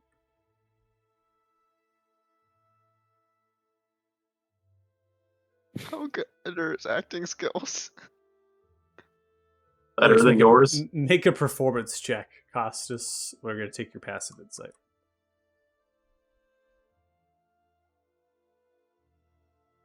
Me? Or Costas, we're taking your passive insight, and then Felix is going to roll a performance check. That's higher than your passive insight. Oh no. You believe they have succumbed to something unimaginable.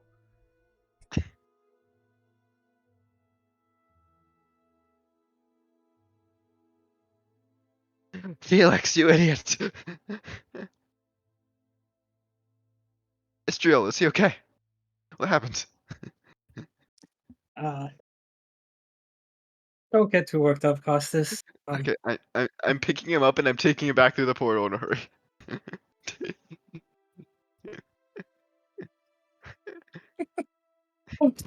What am I doing? Why didn't he come through in time? I believe he's been injured.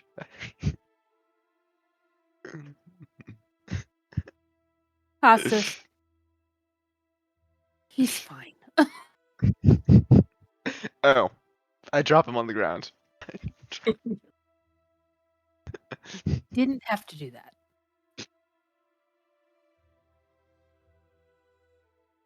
God, what the hell happened over there?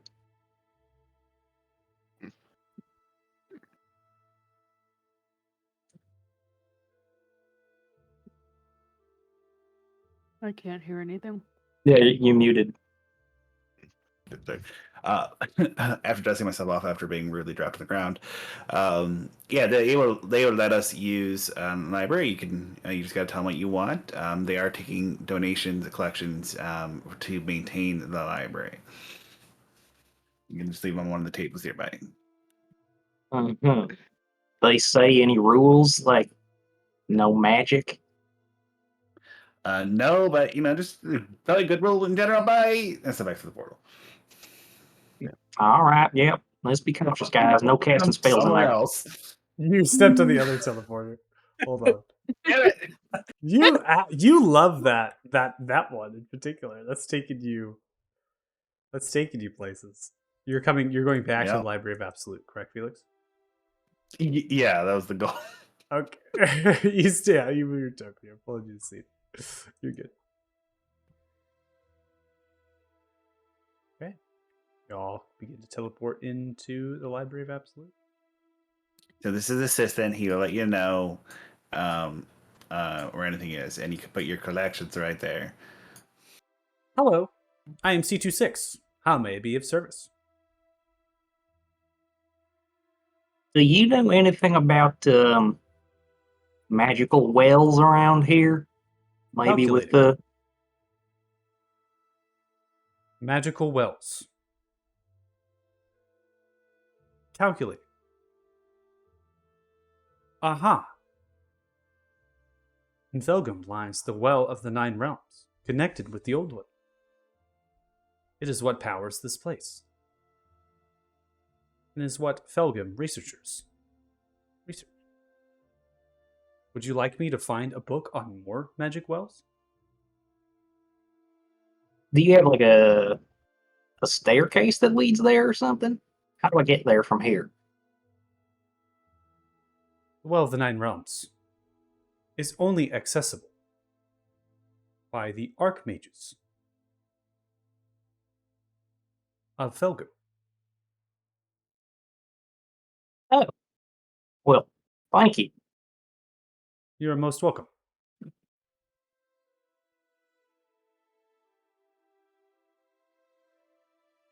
Do you have any books on Deities of Order or Essence of Dragon? Calculating.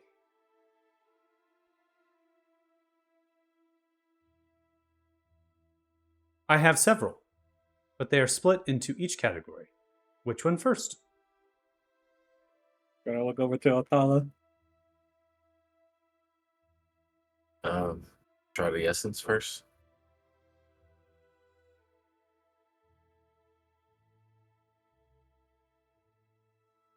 The Essence of Dragons. Calculating. How about we shorten to one book? What would you like to know about the Essence of Dragons?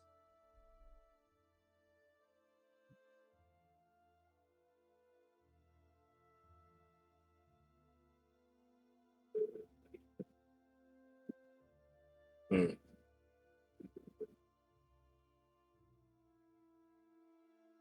It's okay if you don't know. Just simply say, I don't know. I don't know. Calculating. I'll be right back. It may take moments. Are you sitting somewhere? Sure, we're gonna be by these tables over here. Where is over here? I'll point to these tables. Ah. I will be right back. Sentry begins to flutter around.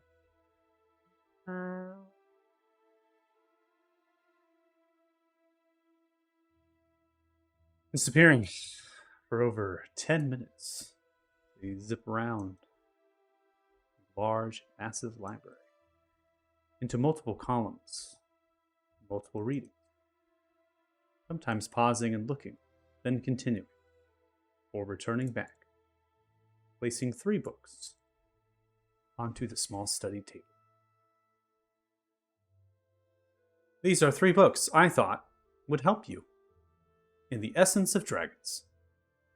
Is there anything else I can help you with? Is there like a return policy? Do these have to stay on the premises, or can we throw them and leave? All texts within the Library of Absolute must be returned to one of me. But what's the time limit there? Calculating.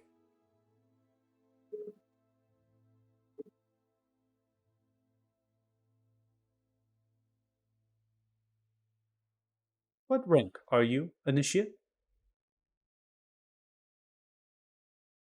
Rank 2. Invalid. Please state a proper rank.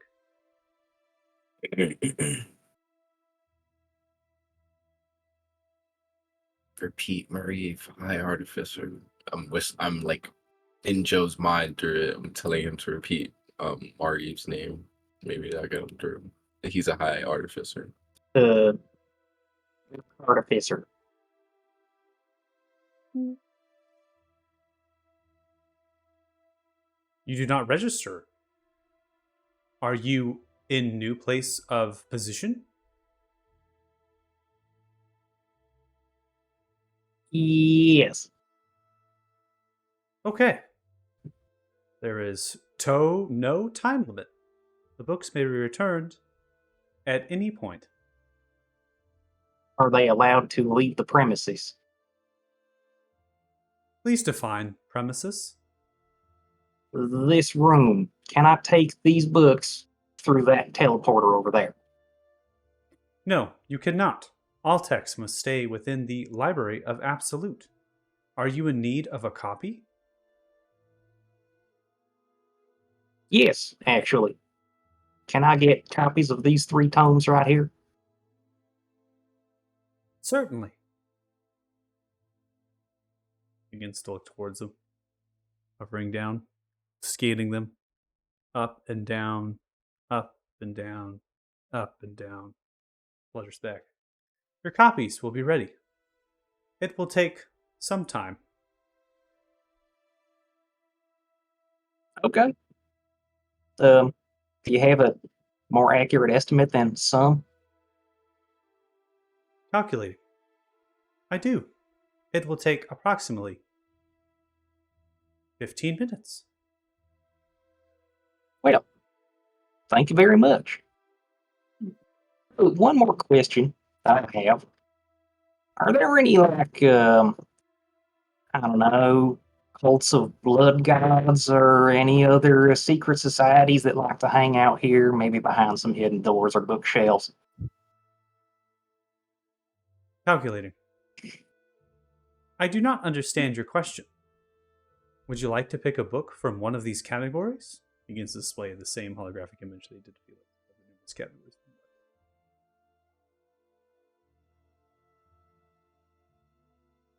No, thank you. I'm good for now. You've been very helpful. You are welcome. Hovers up, floats. Hang on, I have another query for you. Do you have anything on objects or spells that can be used to magically bind a dragon's will? The only reference to binding a dragon's will, calculating, is, points towards the 3 books, in there. Perfect.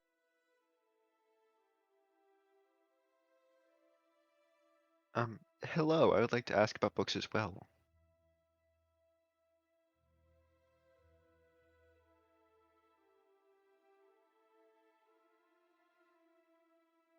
I was wondering if you had any books on any of the following topics: paladins, martial combat, smithing, or holy magic. Calculating. You need to be more specific. Begins to present Which of the categories? Please select from my categories.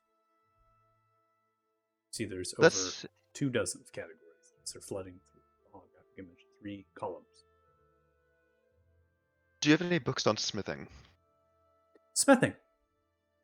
I have many books on smithing. Can you be more specific? Possible recipes or knowledge about smithing that might be beyond what a standard smith would know. Calculating. Possibly magical objects. You need to be more specific. I have give me an example. over 600 books on smithing and recipes. Do you have a book containing magical smithing recipes? I have over 600 books on magical smithing recipes. You need to be more specific. What rank are Could you, researcher? I am an intermediate artificer. Incorrect. Try again. I look at Othala.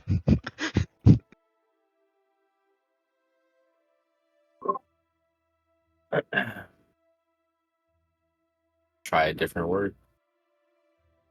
Try apprentice. Mm-hmm. I'm an archmage's apprentice. Incorrect. A little too far. Mm-hmm. Try just. I will scan you now. Oh. Oh. Holds off one of its claw things, and this magical aura begins to emanate from it, going from top to down. Scan complete.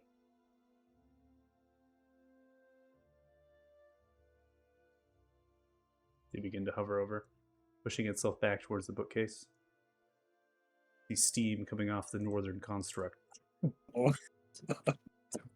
So it begins to arise. Grab the books.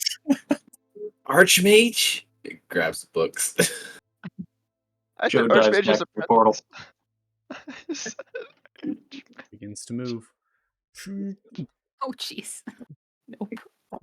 Rushing in. Felix, are you following them or are you staying? Go. No. It's gonna follow us through the portal. Go to the Archmage's tower. Shit. Purple. All right, hold on. I got people teleporting while I'm not looking at the map. What is happening right now? I said it was gonna follow us, and we should go directly to the Archmage's I understand tower. that. I understand that. Everybody's But going there. I prompted Felix. Give me a little bit. Sorry. I prompted David because David did not move their token. I just want to clarify before you all start moving, teleported through multiple different levels. I gotta go through. Felix hasn't moved here, so I gotta unpause. Can you clarify what just happened? Were you gone? No, it was just breaking up for me, so I don't know everything that just happened. I just saw everybody ran out of the room. So what just happened was you had 3 books on the Essence of Dragons be delivered to you. Then the C26 was going to make copies within 15 minutes. Well, here is Costas, and Costas requests books on smithing, and of course there's hundreds and hundreds and hundreds, and if not thousands of books on smithing. Then whittles that down to smithing recipes, which is still hundreds and hundreds and hundreds of books, and then whittles it down to magical smithing recipes, which is still hundreds and hundreds and hundreds of books. So C26 went through its directive in asking the rank of Costas as a Felgrim researcher or someone that is looking up this information to try to get an understanding of perhaps their rank within Felgrim to choose for them.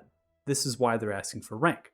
Because if you said you were an artificer in rank or whatever we used for you, Dirty Joe, it would have honed that down to tinkering type smithing and such, which would have dwindled that down.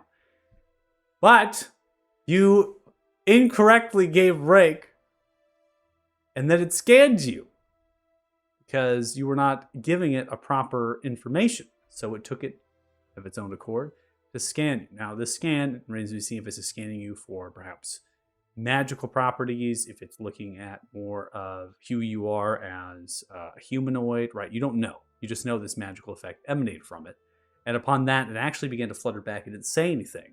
And the construct on the north side of the library began to steam and arise and began to crunch forward towards you all. So your party said, fuck it, we're out. They grabbed the 3 books of the Essence of Dragons and literally ran through the portal. And then they ran through another teleporter. Headed for the Archmage Tower. To clarify, I don't know if anybody else did, but Joe did not pick up those books. Oh. He just left them there. Odala did. Yeah. Oh. Odala grabbed all of them. So, Felix, I just need to ask you, are you following your party to go through the teleporter, fleeing the construct that is now beginning to move towards you, or are you staying there? No, I'm not fleeing. I didn't do anything wrong. Hey, Okay. C26, what are the ranks of researchers in Felgrim? Can you list them from top to bottom in ascending order? Okay. So as you begin to say that, see as the contract is going to come close to the teleporter, it begins to look from left to right, then turns itself around, begins to walk back to its place that it was previously, begins to lower itself down as the gears and other things dwindle, and begins to unwind. I do have to say, for all the rest of you, don't move. Okay, thank you very much. Appreciate that. I can see your little things up there on the maps, but I do not see you on the other map. I have to cycle through. This is a big trust game. Thank you very much. Okay. Okay, so move.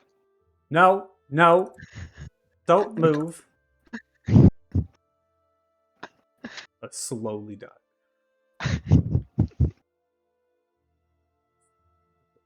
Give me 1 second. Let me pull up my notes for all of the ranks. I want to make sure I get them correct.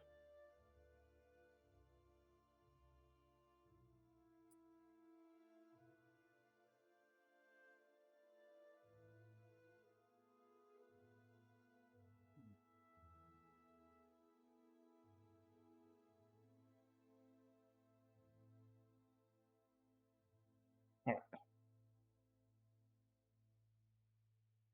Begins to flutter over to you. The rankings, Felgrim Researchers, are Initiate, High Initiate, Lore Weaver, Lore Master, Artificer, High Artificer, Professor, Head Professor, Rune Guardian, Master of Tower, Archmage. Got it. Thank you. That idiot that just misspoke to you and scanned you. I think he's a new initiate and doesn't. He's a little touched in the head.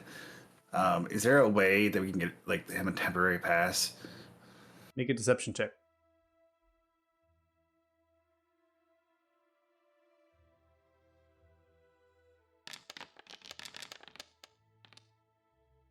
$25. Turns, looks towards you. Initiate, rank accepted.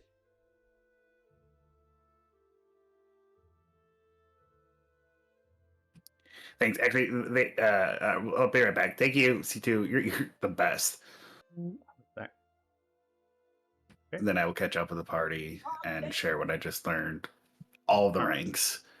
Because I, as a player, don't remember what the hell you just said, but Felix would. Yeah, I gotcha. Okay, so this comes to the question. You all have gone to the Archmage Tower. Is that... I went pretty fast. Yeah. Because I assumed that thing would follow us through the portal. All right, so Istrel, you are free to move. Yeah, we're waiting on Felix. Oh, you're waiting on Felix. Yep. Okay, so Felix, you're going to go back through, and then Felix, you'll see Istrel, who is waiting for you, and the rest of the party. Hey guys, They went through here. No, thanks for waiting. I wouldn't know where to go.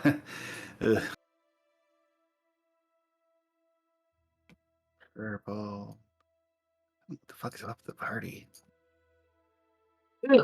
Oh, good. We all made it. Okay. Let's not go back there. Those things are touchy.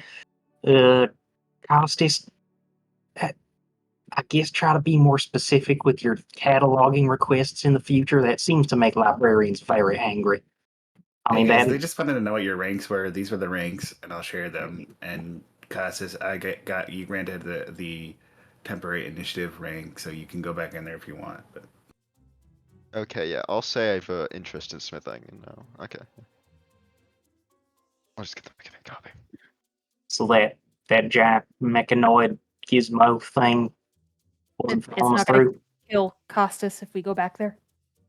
Because the last one I died. mean, come on, we were in there for like 7 minutes, and he almost got himself killed. But I can only do so much. I can get you in the door. I will say I was close. I said intermediate artificer at first, and there's high and low. So I guessed I literally guessed the one. Maybe Costas, maybe no more guessing. Words matter. Yeah, you literally heard me tell a rank that works to that machine like a High second before artificer you did. sounded like a very high rank, and I didn't know if there's like a limit to the amount of them. So it's like he already registered one. It branch didn't new. know me at all. It just asked if I was new. I said yes, and it was fine. You could have done the exact same thing. But it's like two new. It's like having two new Costas, I don't high think it rank really numbers cares. on the same Maybe day. you should just hang out in the tower while we're down there. Okay. Yep. Fine. No, I'll go. I'll just fuck. Just, I don't know, twiddle your thumbs or something. Don't talk to robots. That gets you into trouble. All right, guys, are we going back? So what do these? What does this area look like? What are these statues? So you see that you've teleported into a tower here. Now, what you can observe is based on position things. There are 4 wall statues. The first one is a seahorse, kind of this aquatic-like creature perched. There's a dragon head on the east to the south. There is another one which has a kind of a similar position style as that one, which kind of puts you into this Tinkerer's, like the actual chamber, right? So that was the same kind of statue on the south end. That was what puts you in the Artificer Tinker's chamber. And then to the west one is very similar to the larger tower on the north side. That one is a gnomish with many different faces. Right, it's the same kind of. Well, we haven't gone through the dragon, have we? We You don't haven't. know? Do you want to before we learn what we're supposed to learn at the library? Yeah, we still haven't asked for a map yet. Oh yeah, we could ask for a map. That's true. Yeah, maybe Let's ask do more that. about these statues. Do I notice that Othello's got his hands full of books? Yeah, I mean, unless you stashed them away with all. Not really hiding them. I was just holding them. They did say we're not supposed to take those. I mean, they saw you dash through, I guess. Should maybe you stay behind?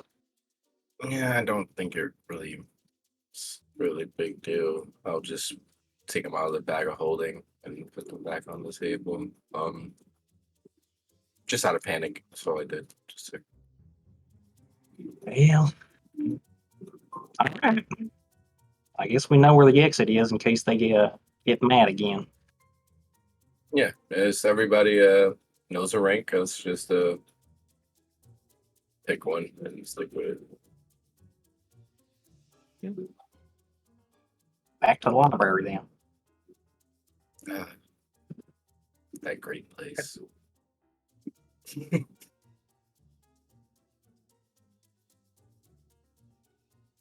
Ah, Would it be easier if you just manually put us there instead of yeah. accidentally fumbling into teleporters?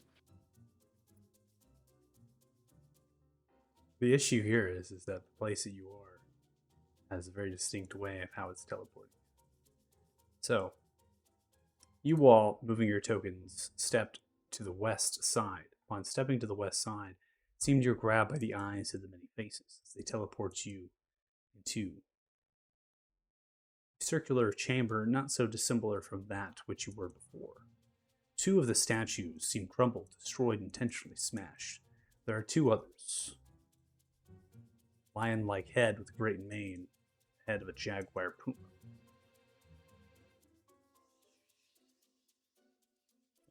Three that are still below here in space. You have observed your party members heading into this space here and then being teleported away.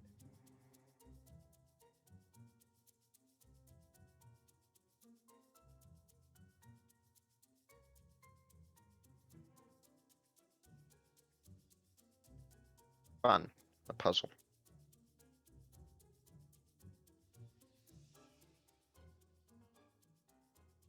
Okay, so just so I don't accidentally set something off and go where we're not supposed to, are we trying to explore the tower or are we trying to go back to the library right now? Both. I mean, I'll go wherever you guys are going. Yeah, I don't think we can go back to the library right now. Let's Why see not? if we step off here and then step back on. Because I don't know if you guys were trying to teleport, if you just accidentally walked into it. I Maybe was we're trying to trying go to back to the go back library. to where I came, but Yeah, I was apparently trying I to go back walked where- in the wrong direction and ended up here. Yeah, and So- so the way you step off matters. The way that you're coming off of it and where you're wanting to end up on the space. There's not much space that won't try to teleport you. And so it's going to try to grab you. Specific reason of that is when you teleport into these spaces, they're going to want to take you. Now, what's also clear is that when you all are bouncing around, got to make sure that you move your token onto exact spaces as best as you can. If I need to go gridless, I can. I can go gridless on this map based on where you're at now. I can do that right now. So this will unsnap you. You can be more precise. We And are you'll free see from our constraints. that if you move on to the central rune, that it won't take you back. Ooh. Just damn it. Still did a thing. Great. Joe, you Let's head do that to the one. right and you teleport into another tower. Going back to the other. Oh, didn't work. See that Can I it doesn't go work. this way? And back. This is a lot of trauma. Oh my god. He is not letting me go back. I don't know what to do. I'm going to just start going through portals to figure out how this works. No, If you're No. okay. getting lost. Oh, Joe. Okay, I'm here. What are we doing? I thought we were trying to go back to the library, but now everywhere we step, So we just kind everybody's just disappearing, and now Joe you went came left. back. I'm going to go that way. of. Okay, I stepped towards the owl head or whatever. Yeah. 'cause- Going that way. and now I'm back here, which is presumably the Archmage Tower. So,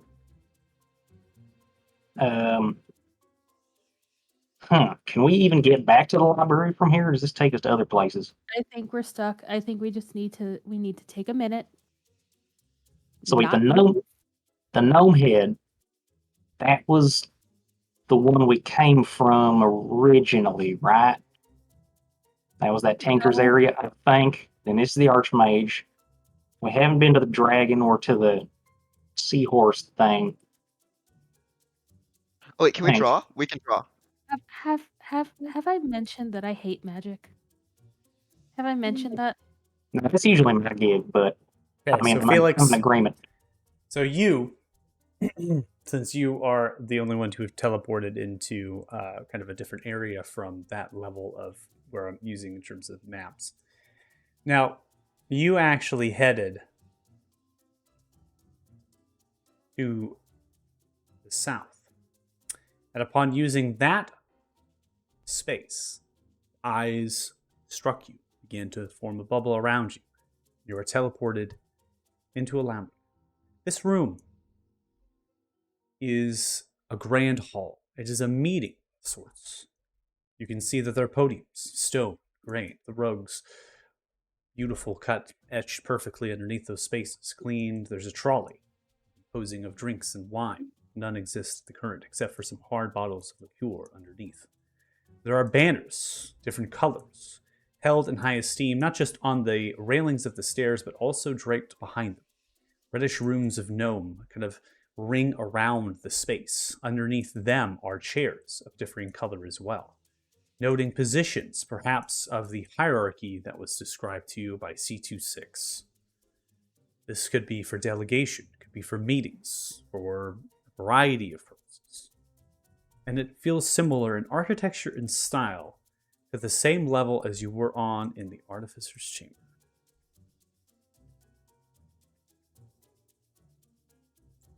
I'm going to now have you be paused, Felix, as I go back to the rest of the party, who are currently in two different spaces right now. One of you are in the Archmage Tower, and the other ones are in another tower. The one's meaning Othal. Oh, Dala is kind of frustrated, going through a little bit of PTSD, and since Griffin isn't with him or anybody else, he's just gonna take a breath, and just start reciting his comprehend languages, just so he can figure out things on his own, see where he's at, try to understand things. Okay. Griffin will be with where the rest of the party is. Now, we did have a distinction here that there is not really any writing upon the actual statues themselves. So Griffin would not be an aid to you in language barrier. The actual statues that are pierced on the walls, they have no writing, runes associated with them. This art correlates to the narrative as well. There's no writing on the floor, or no? The writing on the floor is there, and that can be of aid. Is that what you wish to seek from Griffin? Yeah, well, I was gonna do it myself, but if Griffin's with us, then yeah. So Griffin is going to be just a droppable NPC at the present moment. I'm not going to try to move them back and forth because you all are kind of shifting through. Griffin is going to follow wherever that they're needed in terms of an NPC. And being someone that can only speak Gnomish, they're definitely held in some high regard. So I don't want him having to bounce between. I want to be realistic in how they would be transferring with the rest of the party and helping them out and stuff. So Griffin would be here with you to read the Gnomish. The actual British runes here are of abjuration magic, and they speak to the defense of the Dragon's Tower and the Dragon's Hoard. Okay, so we're in the Dragon Tower. Alright. So Odal is trying to make a mental map in his head as best as he can to try to figure out what statue leads where and how to backtrack if he can. Um,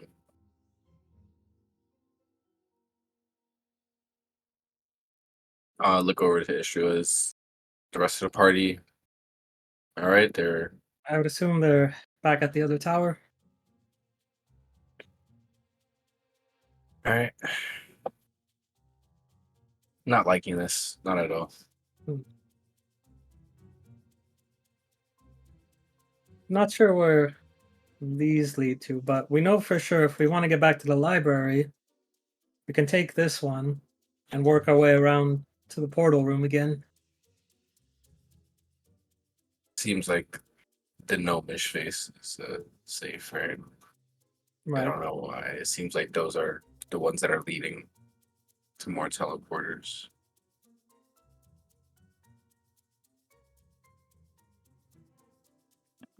Let's go back to the others.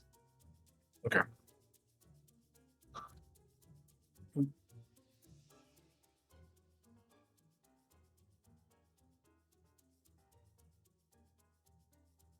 All right, so you a lot are all together in this tower.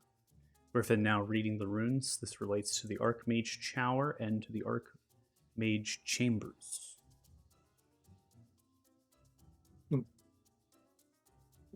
Okay, guys, I have a little theory. I'm gonna go test it. Costas, What? stop testing theories.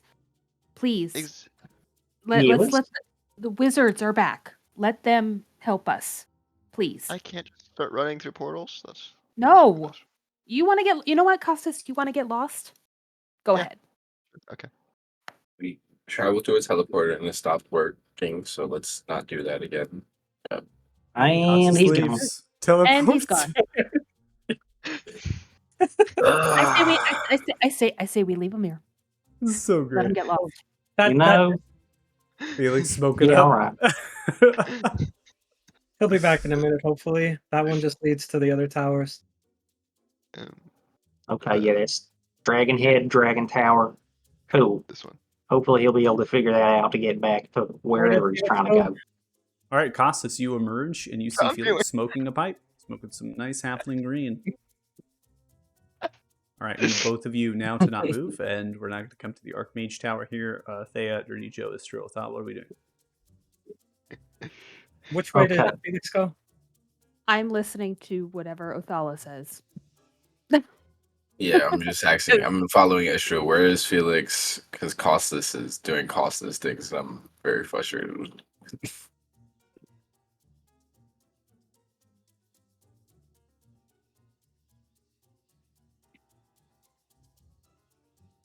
Did either of you see which one he stepped towards? Did we see which one? I stayed in the room, so I watched everybody leave. So do I Yeah. know which one Felix stepped toward? The only two people that would have seen Felix step towards would be Othal and Istro, because they were inside of that tower at the time that Felix had departed hitting. Oh, Felix he went was to in the that other one? Correct. Felix headed south from that red platform. Okay. Okay. All right. If theory is correct, we go through this one here. We go to the south one. It'll take us back to another area of the Tinkerer's floor, and we can work our way around to the northern portal room to then go back to the library. All right. Okay. Please wait on the other side of there. Oh, what? I think you got warped. I think that same thing happened. If you move your token too fast, it'll warp you based on your position. So Okay. yeah, you have to let the teleporter type sequence kind of continue through. Because if you drag at the same time it's kind of teleporting you, what happens is it'll try to get you into your original spot. So I'm just going to move you right now. If you don't successfully do it, I think you will here. We go through the south one. Hey, Israel. You all gotta get more. You gotta get more onto it. Okay. That's why it snaps. That's why Yeah. it snapped on that map, because it's easier to access them when it's snapped on. Oh, fancy digs. All right, so you come into this space here. This is very similar in terms of description as I had presented Felix, and there's not much else to touch on except that it is a kind of engineered and designed in a way to fill in with the rest of the decor of this level, right? And so you can see that the walls and the stonework of the patterning tiles, all of this is very immaculate. It's very similar in its design. And it just has a little bit more artistic-y, kind of with the banners and with the colors and with the silken type things and with this kind of really etched, graved wooden trolley. It's not that they show a lot of flair, it seems. Everything has a purpose, but in this room, they wanted to make sure that there was distinction, colorations, and banners and allow a little bit more of that flair to come out. All right. If we want to play it safe, the very first teleporter we took to the Tinkerer's workshop took us to the western side. I believe we're now on the southern side, so we can go this way. Maybe anticipate one of those flying drones if we do, and then proceed around up to the north. There's probably this door here that we can cut straight through, but we haven't actually searched that area, and that is where presumably some of those larger constructs came from. Wait, hold on a sec. Are we trying to go back the way we originally came? Because there's one of them pissed out constructs there still stomping around, I assume. Sure? So we should maybe avoid that route? Given the time frame, do you think it would still be there, or return to its control? I don't have a reason to believe that it wouldn't. So I'd rather avoid that if possible.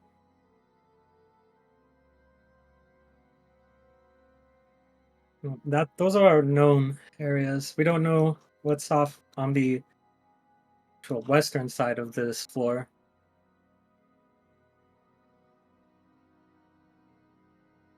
Well, Thea, same thing as before. Let's tag team sneaky open this door and take out any sentries. Yep. Again, I I'm- will check it for traps first. I'm going to say this. I don't think that at this point it's hostile. Maybe at the entrance it was, but they don't think people would get this far. It's a bad roll. Oh well. Based on I the am library. checking for traps. Oh, that was an accident. All right, with a Also stealth of that- 11 here, you're kind of tiptoeing, and then you might slick on the rug a little bit. It's nice and clean. It's polish to it. With a investigation of 13, you do not see any sort of runes, tripwire, pressure plates, anything that would be a physical or even a magical trap. All right. Do you want to open the door or you want me to do it? Or never mind. Okay. So I'll do the same thing I did before. I don't see anything, but I will stealth down the hallway a little bit. See if I see anything.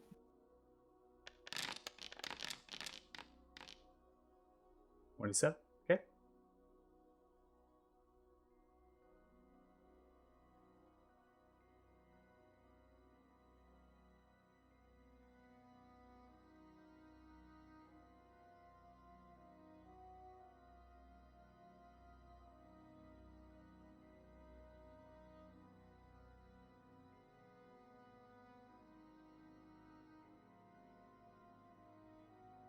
Same as before, just another door. Okay. I'm going to check on the room because it seems like we only had 2 ways to get into that chamber. I'm gonna cast clairvoyance on the artificer, on the tinker's room, see if the construct is still there. Okay. I'm just gonna tell everybody just to give me a few minutes, since it does take a little bit of time. Yeah, this is going to take 10 minutes to get this out. I'm going to also advance time based on all of your movements and things. Not making it too drastic through the dialogue. It's probably come to 10 after 2. Is that, I was going to ask, is that enough time for a short rest? Given how much time no, we've had between. there has not been time for a short rest. If you wish to take 50 more minutes after this 10-minute cast, you could technically get a short rest in, unless something disturbs that rest. Your call. Nah, let's just keep pushing on. All right, so you create a visible sensor at the location you're familiar with, and you cast a spell. You choose here, seeing or hearing. Which one? I'm going to see. I'm going to look around. Okay, I'm going to go ahead and drag your token into the room. So you should light with vision. You look, you see the door is closed on the western side, and you see that the construct is still there, unmoving, and the other one is not present. Okay, I'll relay that to the party. Not seeing anything in the room right now. I can keep this active for another 10 minutes and keep an eye on it. So if we want to move now, we can do that. Okay. Yep. If there's nothing there, then we should go around that way. Yeah, but ears open because don't know if it's still in the hallways.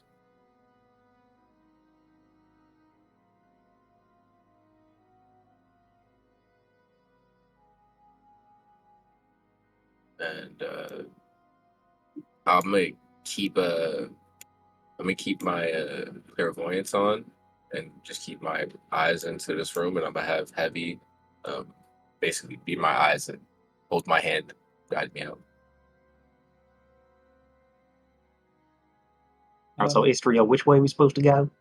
This way. If Joe and Thea want to check it out first, make sure there's no sentries. Yep. Sure. Rinse and repeat from before. 'Cause I'm paranoid. Okay, Checking with your for a trap. passive investigation, which we can take, you do not see any traps. You open the door, and you see a sentry down the way, holding true with your stealth check of 27. We now come to Dirty Joe's stealth check of 11. Door is swung open. I would Do have you- shot it immediately upon seeing it. 'Cause I that's what we were understand. trying to do. I understand, Yeah. but I also have to take into the fact that Dirty Joe rolled Yeah, yeah. stealth check. So as you open the door here, kind of pitching up, doesn't seem like the sentry seems to recognize any sort of presence and is unmoving within its kind of alcove as it's held there. We're going to make an attack on it.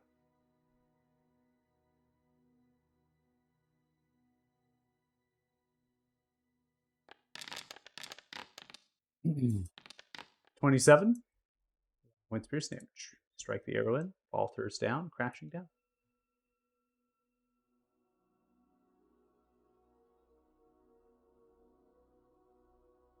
All right, well, no alarms blaring.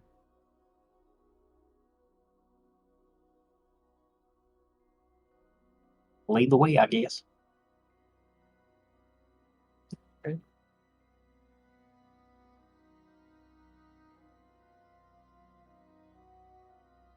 So I thought you said you're going to have Heavy hold your hand, and you're going to move that way. Yeah, Heavy will just follow the group, and I'll just hold Heavy's hand while he flies. Yeah.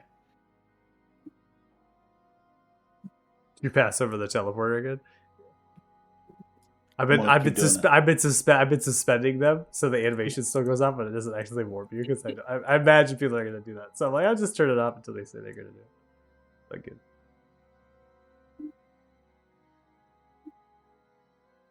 We said it was safe to just go into this room, Othala? Yeah, it's safe. There's nothing here. Okay.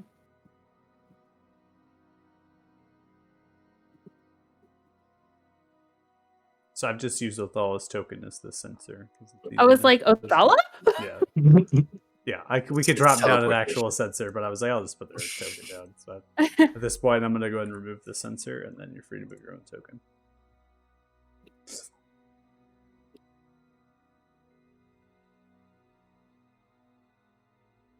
Can I grab this animantium? What's your let's see which weight. You are carrying quite a bit of weight. These crucibles is a lot. It wouldn't be feasible to get all of that animantium. Some of it. Is that what you're wanting to do? The rest of the party is being stealthy here, moving. This would make a lot of noise. Oh. Okay, I'll come back for it later. That's the Can I, spirit. can I just kind of like shake myself off and roll another stealth check since we're still trying to sneak around? Sure. You can always make active stealth checks every 6 seconds of movement if that's what you wish, or I'm just taking your passive stealth at this point. That'll do. All right, I'm gonna open up the door. Same thing. Mm. Sneaky, sneaky.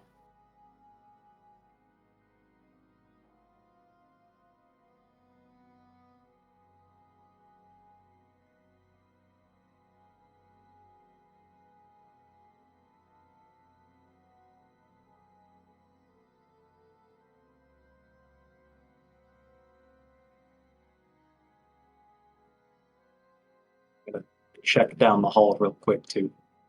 Okay. Any sort of movement?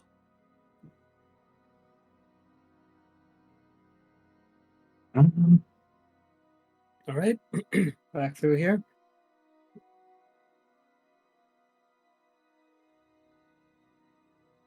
Oh, wrong one. That one was an accident.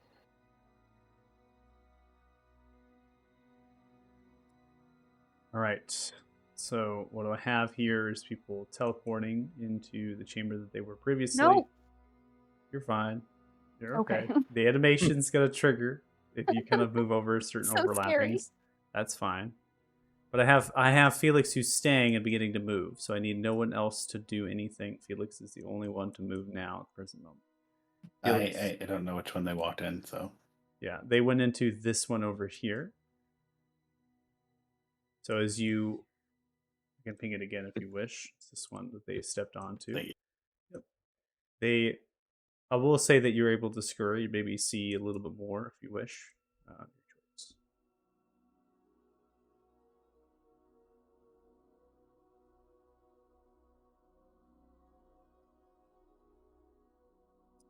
All right. We see token.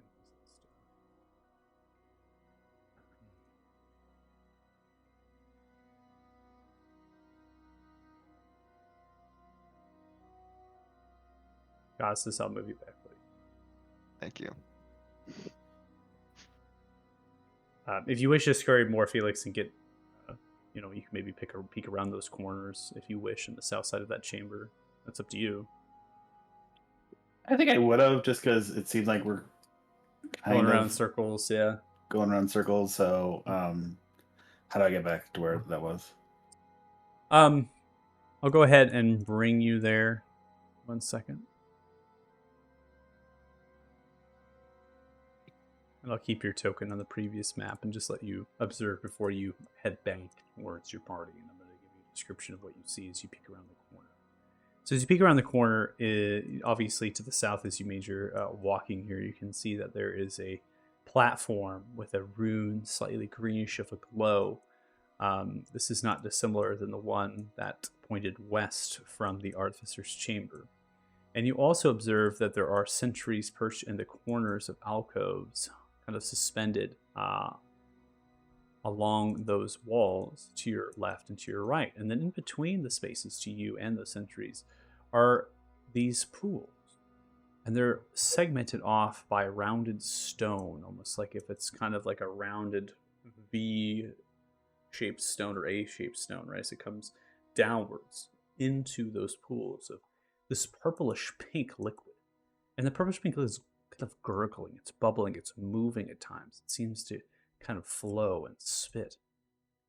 And there are a lot of them.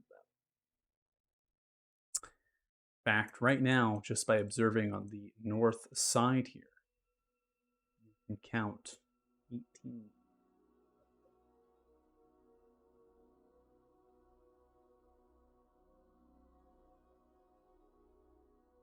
Okay. Yeah, I'll take a step back so I'm not Okay. in line of sight of whatever that drone is, and I think I'm Okay. going to cast invisibility on myself. Let's Okay. see if anything happens.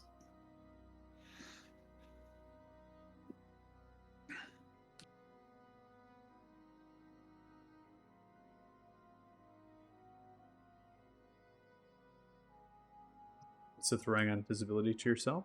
Okay.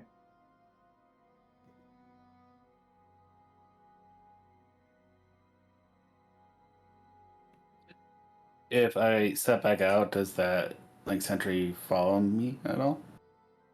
As you step out, you see one of the sentries begins to slightly alight the presence of your movement. Both the west and the east now move slightly, but not as scripted or hazardous to you.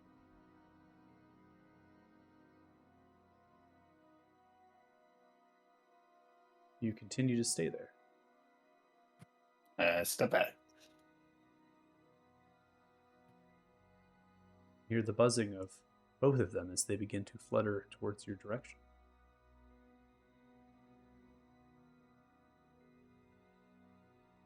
You see them whirling behind you, twisting and turning. You begin to run away. They then do not follow as you pass into the next chamber.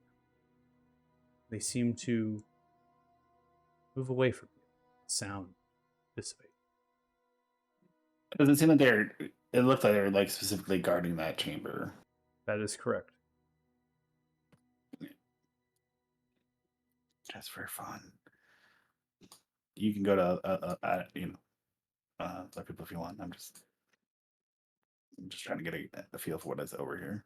Okay. We can take some time with you if you want to navigate and stuff. It's totally fine. I think the rest of the party also gives them a chance to calculate. I think they're just kind of going to the library, so at that point, maybe calculate what you want to get from the library and what you want to do for helping in. So for everyone else, just continue to remain paused as best as possible, and then Felix can continue to move. So you come to another set of doors, similar in design to the rest of the doors. Metal and stone here with these kind of shell, sea creature-like handles. These doors are the same. They have not changed between.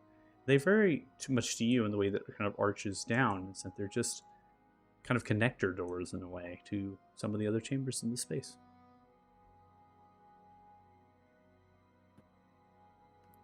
If I hear anything on the other side of the door or no?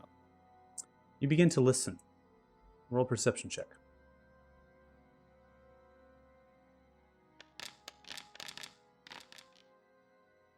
19. You have the faint, slight noise of a hum and of a roaring green flame. And I mean green because it doesn't sound like normal fire. And something about it stands out to you through character.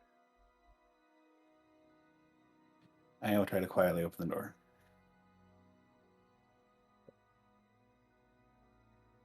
Make a sleight of hand check if you wish. What? Yes. Natural 1.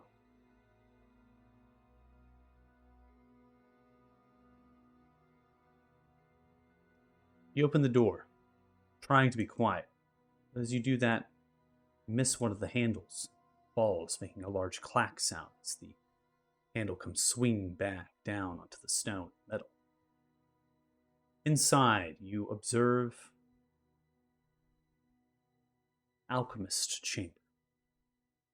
There are rune tables fit with potions and other sorts of satchel, kind of these binders that unravel glassware and other units of measurement tools. There's a large wardrobe in front of you. It's neatly made in the way that it's engraved with solid wood, shelving with numerous amounts of bottles, other sorts of trinkets and wares. You can hear the sound of those flames from the left and from the right, but you cannot see them. In a moment, though, you hear a whir, sound of some sort of sentry. It begins to pull itself away from one of the divider walls and is called to the sound of movement.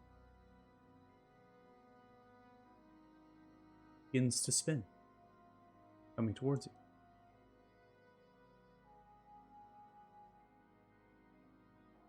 It does. It flutters right to you. Hello! I am C210. How may I help you? Hey, C210. Can you state your purpose? My purpose is to guide and help alchemists. Great. What kind of help can you provide?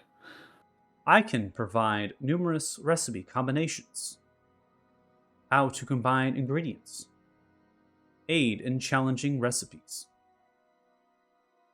educate the uneducated in the ways of alchemy, and the studying of the Well of the Nine Realms. All right, excellent. Stand by, CT. Stating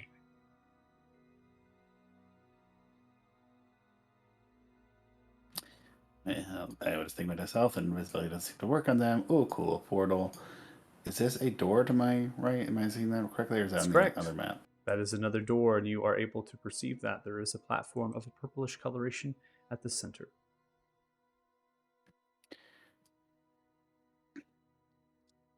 What did he say his number was? CT10? CT10 Hey, CT10? begins to hover over. Yes. Can you tell me where this portal goes to and where that door does? I'm a little lost. That door will lead to the Well of the Nine Realms, and to the construct known as the Guardians of the Well.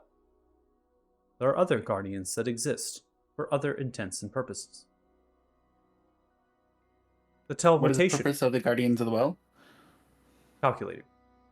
Guardians of the Well are to defend the Well of the Nine Realms.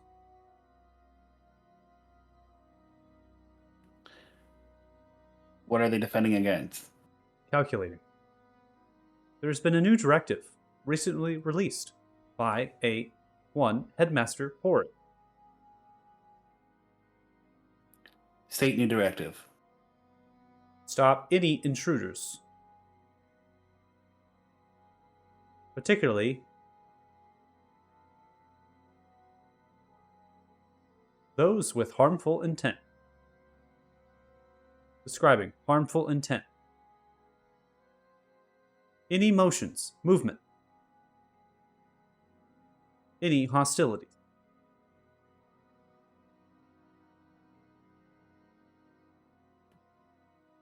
And out of character, you said Headmaster. Headmaster Porritt.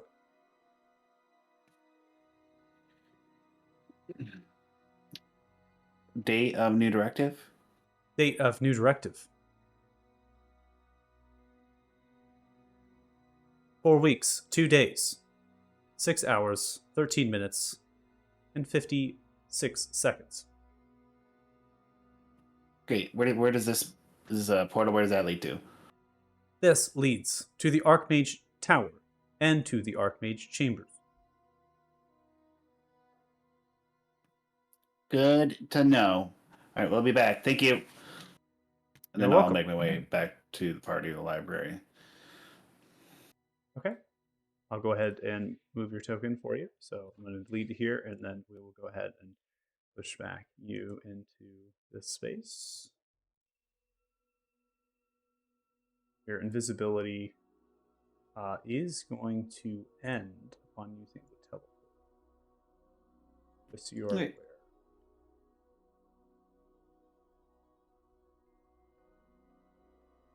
All right, so we are back all together now. Felix has returned. At this stage, we're kind of saying that you all are taking your time and getting back to the library, sitting here for a moment, waiting for Felix to kind of return, catch up with you.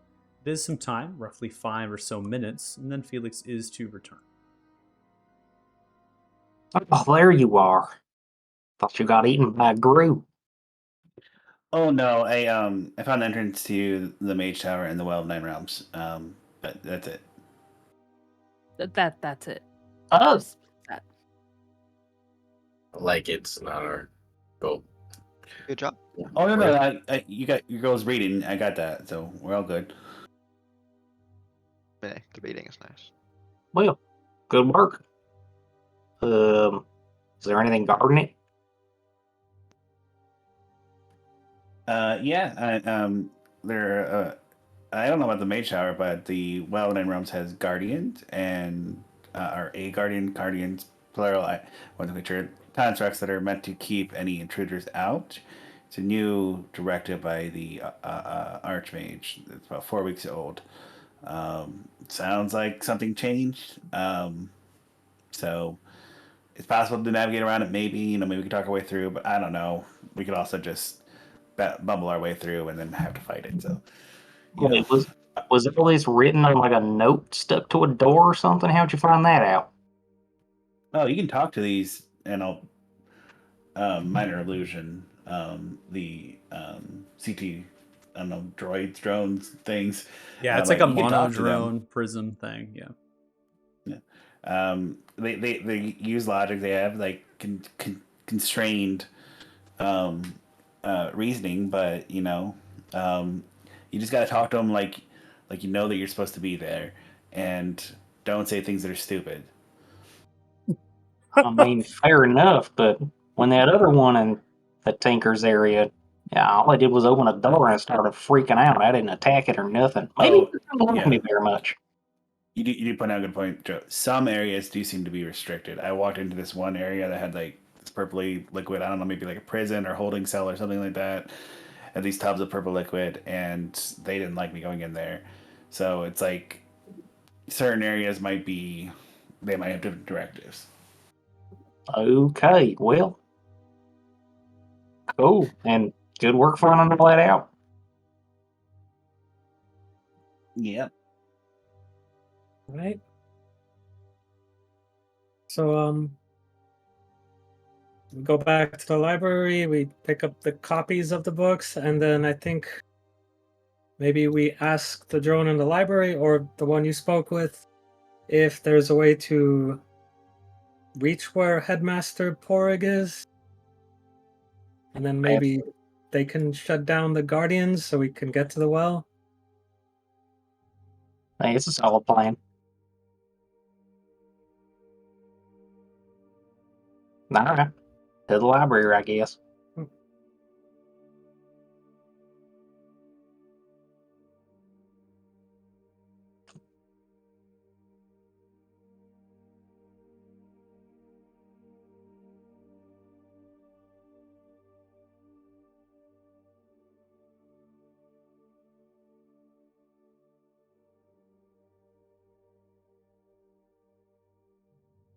You come in. See C26. Waiting.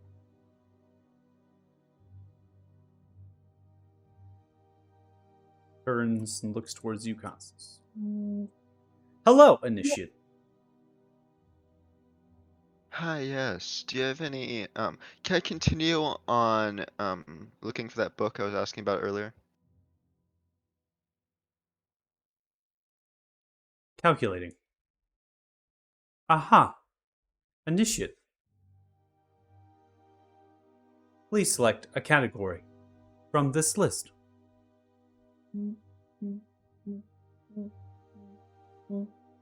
All Just, do you related have into smithing. Do you just have a book full of like good, relatively high level smithing recipes, possibly magical, that can be made using an anvil, no tinkerer's tools required, just anvil and standard set smithing tools? Calculating.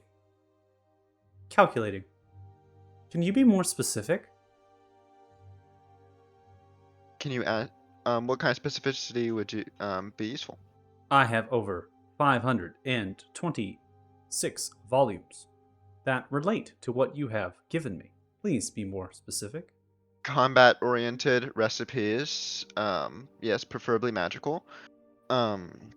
Preferably things that are not commonly seen outside of Felgum. And yeah, preferably made with exclusively a hammer and anvil, maybe some rare materials. Calculating. And Calculating. You still need to be more specific. Perhaps more time. yeah, maybe you could just choose a few recommendations for me. Hovers away from you.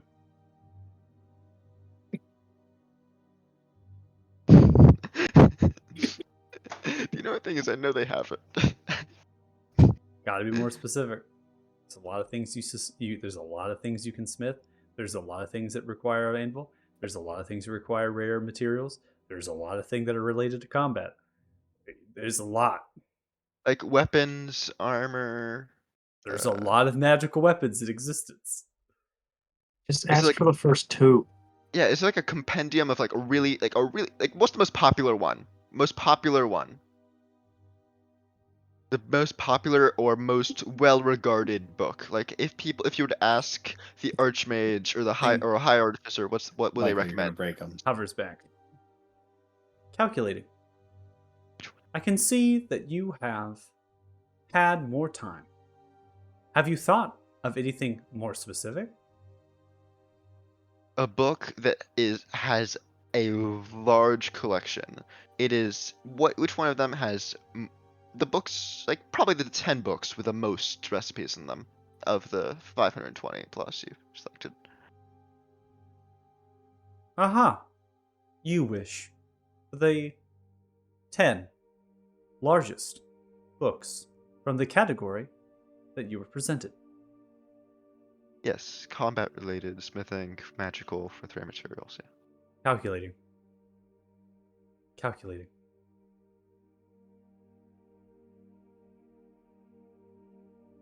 One moment.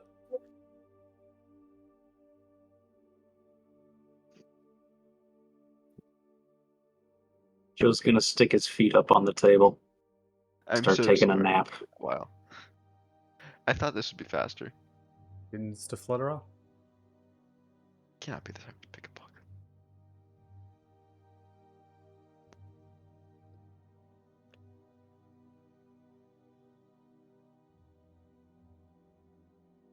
While you all are having a little bit of a short rest, taking some time and waiting for C26 to come back, you hear the sound of a greenish aura beginning to emanate. The sound of a cough.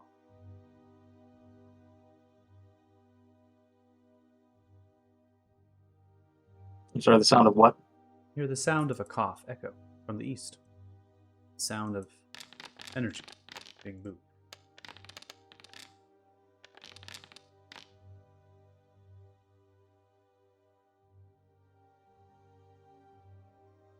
Did we have time to complete a short rest? Or not? That's what you wish. I mean, you said we. I mean, before we heard the cough.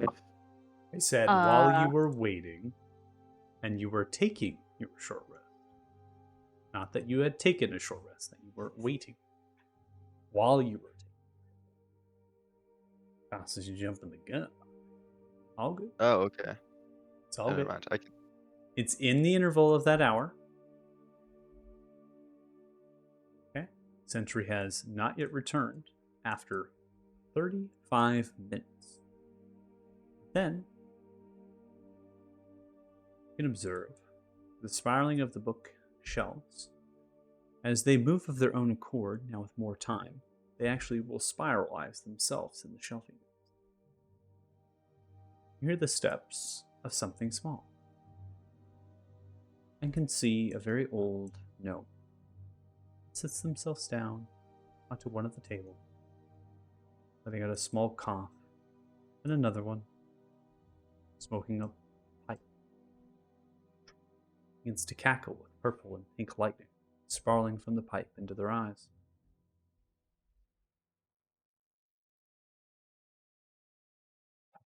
Releases.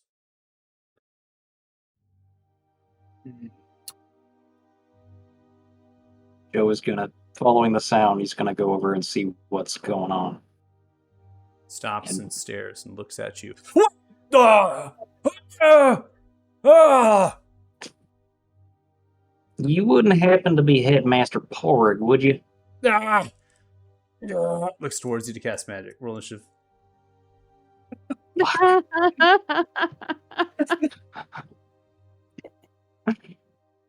Shit.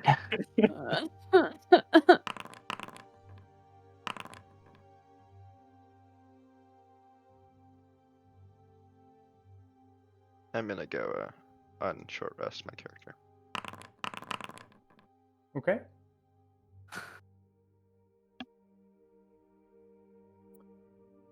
So,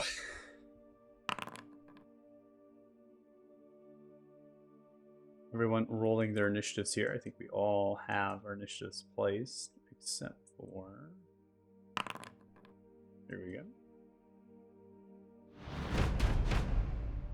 Othello, you're up for round 1. Just something to note is that the space around the pillar where the shelves are is not a targetable area, so you can't actually fire spells or range through that. I was on the fence of putting some walling and such up, but I like the fact that it wasn't there. You can see through them a little bit. They did to not have everything be so much shadowy everywhere. So just know those shelves are kind of spiralizing about themselves as they're twisting and turning, and it has a little bit of a cone-like effect, which allows you to kind of get an angle through some of them at times to see through, but it's not a targetable space to kind of launch spells. Okay. Seeing as to how the gnome is shook, I'll look over at the I don't think he's dangerous, just scared, and I'll take out the staff. And I'll just hold it out towards the gnome in case he does actually release the spell towards Joe. Yeah, and just hold the counter spell. Okay. End turn. Ending turn. Come to the gnome, holding a hand up, stepping back from the chair. Grabs the staff and strikes it down. You counterspell? Yep. All right, go and give me a roll.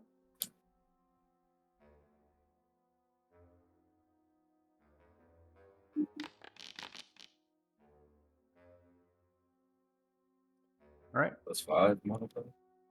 So as you hold up for a counterspell, you extend. You see right before they're going to crash down the staff. Their eyes look towards you as if they've premonitioned. They hold up their hand and counterspell yours backwards with the reaction. Then the staff in the left hand goes down. And all of a sudden, they're gone. Combat is over.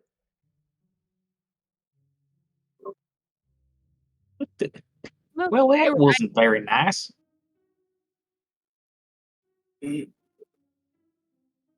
Cool. All right. Well, I mean, at least we know he's around. Othello, are you able to send a message to them? I could try. I'm just gonna sit on this table. Yeah, I'll cast ascending. What? Lean on the table. Tell him Brutus sent us.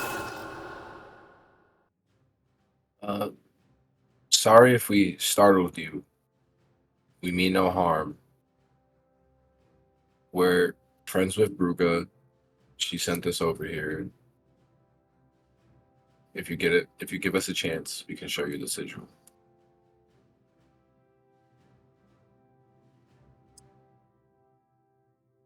There's no response.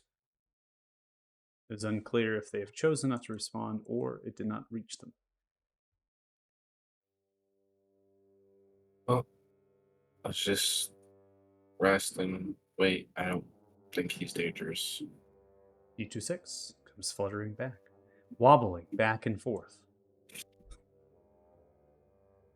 10 books clutched into the claws as well as the top of its prism-like head. Begins to slap down all 10 of the books.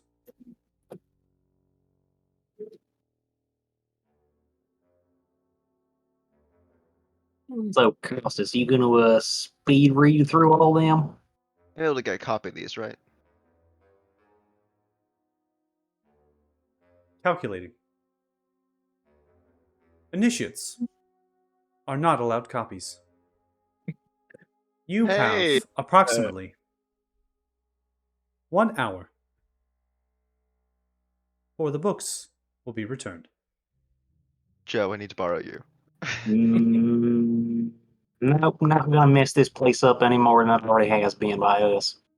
I suggest you jot down the tastiest recipes you could find, and I'm gonna take a nap.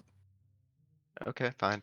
Yeah, I'm just gonna start skimming through then and looking for anything that catches my eye, and if it catches my eye, I'm gonna copy it. Okay.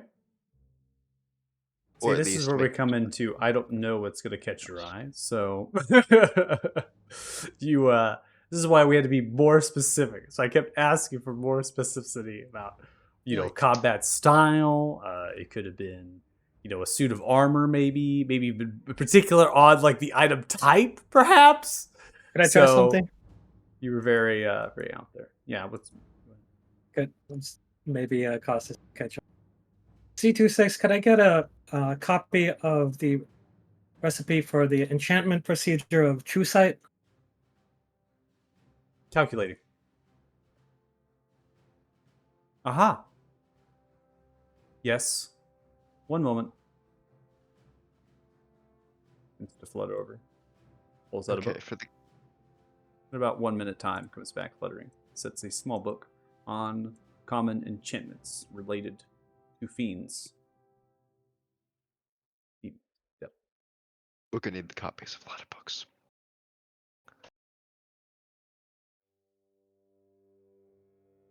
Can I request a copy of this, C26? What's your rank? High Archmage. What'd you say, real quick, out of character? High Archmage. Incorrect. Just Archmage. Or High Artificer can get copies. And we know that works. Oh, geez, I was given confused designation C26. My designation is High Artificer. High Artificer. Calculating. Rank of High Artificer. Already declared. Points by that one. Begins to flutter. Begins to step back. Construct on the north side begins to move. Steam billowing. Oh boy. Hey, I will. sorry about that. He was confused. He meant Archmage. Stand by. Stand by. Construct continues to move forward. Looks towards you with the ocular-like mechanism. I'm gonna step back to the teleporter and say, "Told you." You have to step in and out, but yeah. Construct looks towards you, Athala. State your rank and position.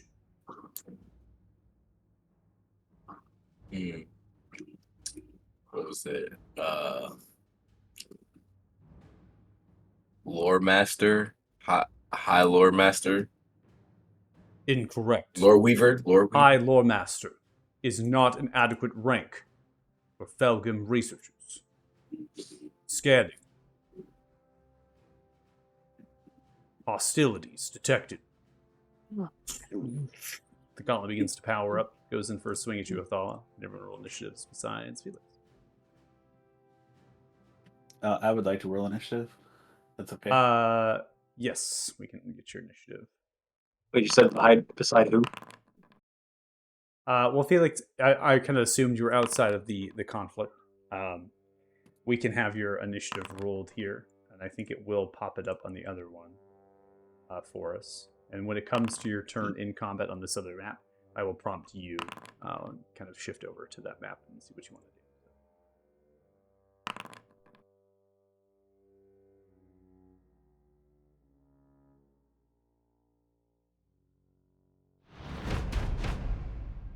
All right, Costas Morning Light, you're up first.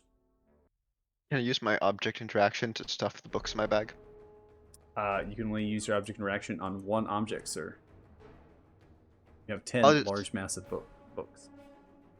Okay, at the very least, just to make sure minimum losses, I'm stuffing the top book into my bag and then starting the fight before starting combat. So, Okay, taking worst the case scenario. top book and you're stuffing it into your bag. Okay. And then I'm going to and sneak up behind. You know there's more than one, right? Have the others started engaging us? I don't think they haven't moved yet. I think if we start smashing stuff, they're all gonna wake up. Maybe that's metagaming, or maybe that's just basic common sense. I mean, yeah, but at the same time, we can. You do you. If you want to start combat, I'm booking it straight through that portal as soon as I get the chance. Fine.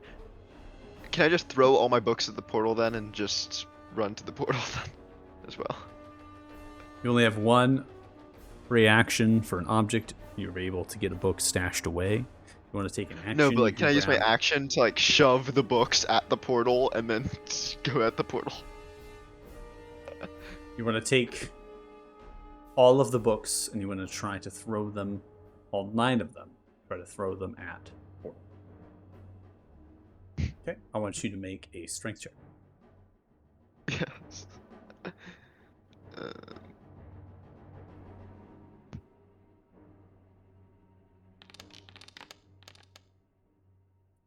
10. These books are large and they are heavy. In addition, you have your weapons to think about. You're having to grab them at the same time that you're trying to interact with your weapons. Remember, you can't sheath and draw your weapons. That's a free action. You've already used one to stash. You already used your free action to stash the book away. You're taking your action now to try to grab the rest of the 9 volumes while holding your weapons. You then move over, but as you do that, you hit into the actual desk, trip over yourself, and create difficult terrain for the rest of your party. Oh, come on. The books spill in that space, making difficult terrain. At least it's not like. People Lucas, I want you to go to a party store, buy yourself a tool nose, and then wear it next section. You've earned it. I really want these books, okay?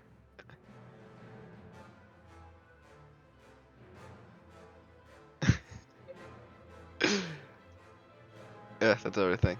End turn. Actually, I need to go through the portal. Move, then end turn on the other side. Okay. Othala, you're next.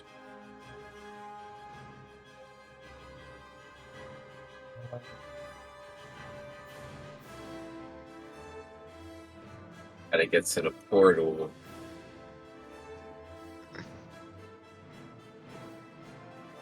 Yeah, let's not engage. Okay. Misty Step. Yeah. So, I'll do it here. Okay. As you misty step, the creature is going to counterspell you. I'll use the. Wait, how many charge do I have? Real quick. Does it destroy itself?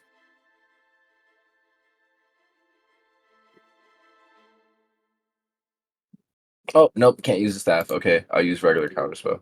Okay. So tapping into your reaction to cast your own counterspell. You can see the gauntlet arising with a blast of energy as you try to Misty Step, almost distorting your teleportation. You're able to counter that, then Misty Step. Just make sure to reduce the spell slot for the cast. Yep. Okay. See you on the other side, guys.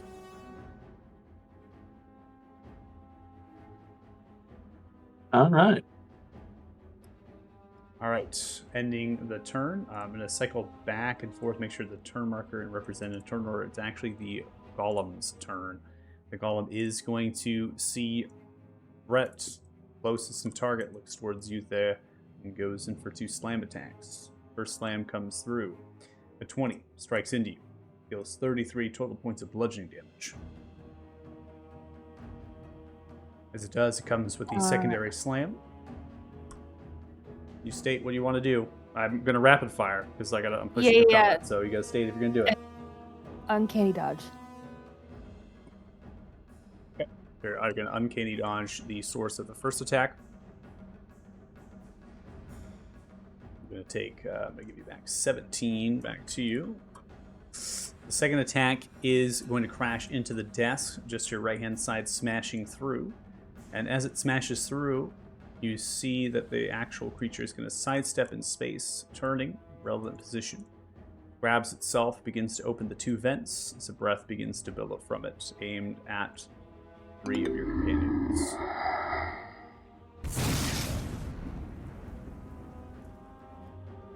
Prompting you all for saves.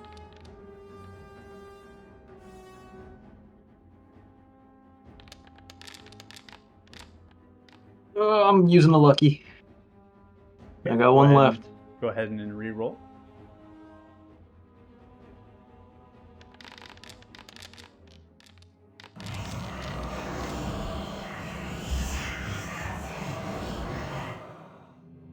Absorb elements. Did you get a re-roll in Dirty Joe? Not yet. I didn't see a prompt for it, so I'm just doing it manually. Yeah, there's no prompt for it when you get the lucky Yeah. here. Are you gonna spend another one, or is that it for you? That was the last one. Okay. Dirty Joe, you're going to fail. You're going to take approximately 45 points of lightning damage. Incinerated as it crackles and sparks about you, barely alive.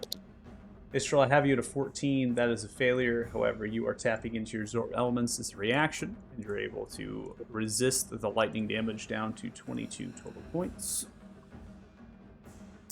We now come to Griffin. Griffin is going to fail. Takes 45 total points of lightning damage, showing their strong and wealthy health pool as a character. Begin to resist the magic scattering over their body. That is the end of the creature's turn. Dirty Joe, you're up next. Ooh, boy.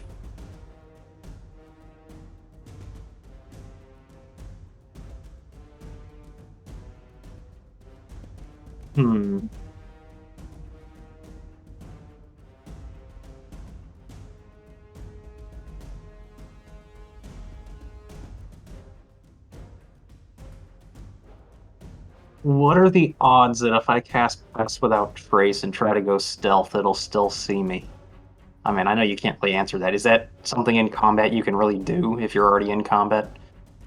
If you are break line of sight and you have proper cover, Pass Without Trace is going to hide your sound of your footsteps. It kind of camouflages you in the natural terrain of things. This case, more of bookshelfy type things and kind of changing coloration just aids you in your stealth.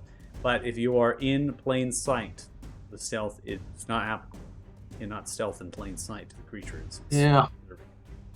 regardless of how good your roll is. Shit, I'm just trying to think of what the hell I can do to avoid an attack of opportunity here. You can take a I don't have- disengage as an You could action. disengage. Taking your action as a disengage means you incur no attack of opportunity. Yeah, okay. I'm gonna do that. Is that, where is that? It's simply a combat action you can take. There is not anything to click on. You actually just state it and then. Okay, yeah, so I'm just going to run straight to the teleporter there. Okay. I'd imagine kind of, Disengaging. disengaging, dodging the books, and you are able to teleport through. We come to Griffin Wyvar. Griffin Wyvar is looking at the fact that you all are retreating through. Is going to do the same, following the lead with the rest of the party. Griffin is going to teleport away. Thea, you're up. Yeah, I'm gonna bonus action disengage and then Okay. use my movement and action to get to the portal. Okay, so hopping on top of the table, jumping down here, or top of the desk, hopping down, sidestepping through, you get to teleport out. Istral, you're up next. Yep. Object interaction to grab the book on the table, and then action disengage. Okay.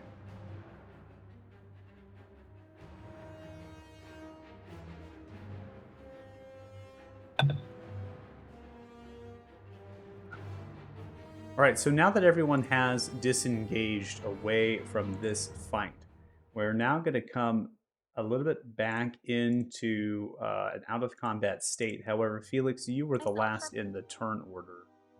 And as such, you are free to take your turn if that is what you wish. Yeah, does that action consume some halfling green Fantastic. and laugh hysterically at my party? Initiative has now ended. Sure. Did any of the books I threw make it through the portal? They did not. Nope. Dang it.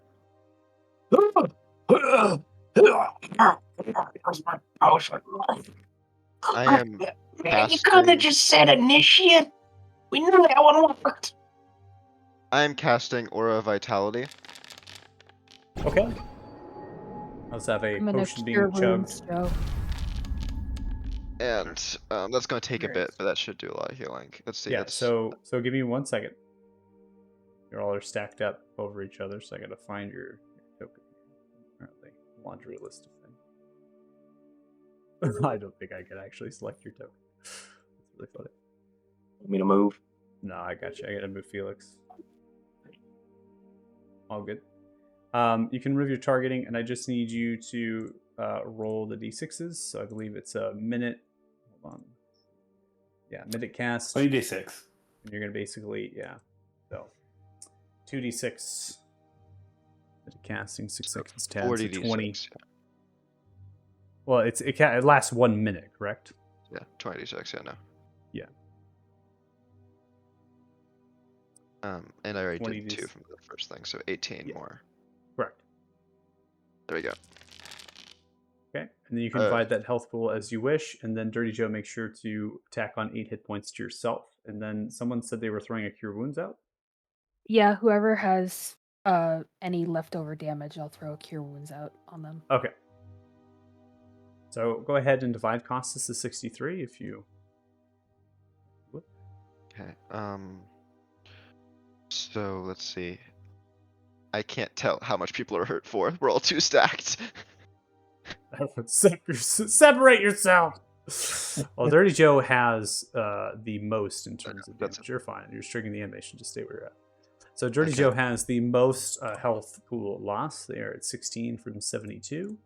And then everyone else, Israel and Griffin, would be the second in terms of the two that are lowest in HP, and then yourself. Let's give Dirty Joe like 40. Which would leave me with... Yeah, that would leave me 25. Because I have 12 plus... No. Yeah, that'd leave me 25. 23? Roll the He's at 63, right? Oh no, that'd leave me 63 35 because I have the 12. 63 from the plus original. 12. You have a 75 amount 35. of total. You're going to give 40 over to Dirty Joe. Yeah, 40 over Dirty Joe plus sorry, I'm on 3 hours of sleep. I can help you with this. I just need to know what you are attempting to do. So just let me know Yeah, who you 40 want over to Dirty prioritize. Joe, then the remainder just split it evenly among those that are hurt. Okay. So Dirty Joe, you're going to recover 40 plus the 8 of your healing potions. So make sure to adjust your health pool manually. You have leftover of 35. Leftover 35 now split amongst 4 individuals because those are who are wounded. You're going to have 8 points of healing to each of you with a remainder of 1. So Estrel, you can take 9, and the rest of you will take 8. Costas, that includes yourself. If somebody else wants to take the 8 for me, I can just Cure Wounds myself. Any takers to that? As far as we know, this area is inaccessible. We could potentially just take a rest here. Yeah, I was gonna say the same. I already sat down. I don't. We should take a long rest. It was supposed to be easy in the library. Yeah. And just putting this forward, I'm gonna say we're done with the library for now. Yeah. Because it seems to end in calamity any time that we try I don't know, to Joe. We our should way try a through third things. time. That'd be good. And that's all you. Have fun. Felix is so happy in this moment. Felix has been such against libraries. And to have you all be crushed right now trying to interact is great. This is Actually, great. I think I might go back to the library and try and grab some Actually, I books. feel like I can see the appeal of libraries, you know? Okay. So we need to decide as a party of what we're going to be doing next. I heard short rest. That is a majority. Are we doing that? Short rest. Yes? Yeah. I'm Okay. down. Okay. You're going to take an hour here to short rest. You're finding your spaces inside of this tower, inside of this space, this chamber. And you're being mindful of where you're kind of sitting and getting yourselves positioned. You're all more welcome to take a short rest. I'm just going to advance the time clock now.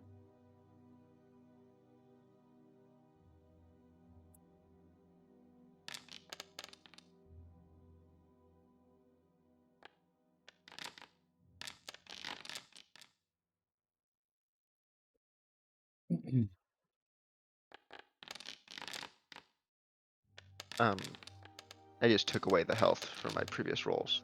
So. Just add that back. Okay. And Sounds good to me. I don't think it's gonna matter. I highly doubt I'm gonna go through all my hit dice, but yeah, that would count me out. Everyone's going to short rest, healing themselves up to full.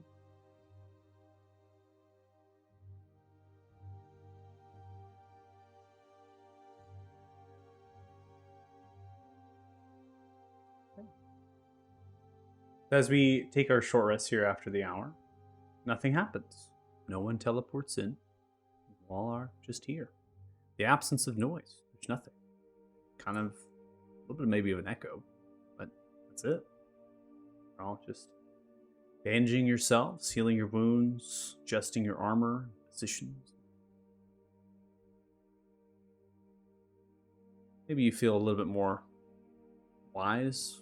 Maybe you don't. Feel more confused. Whatever the case is, you found the Library of Absolute.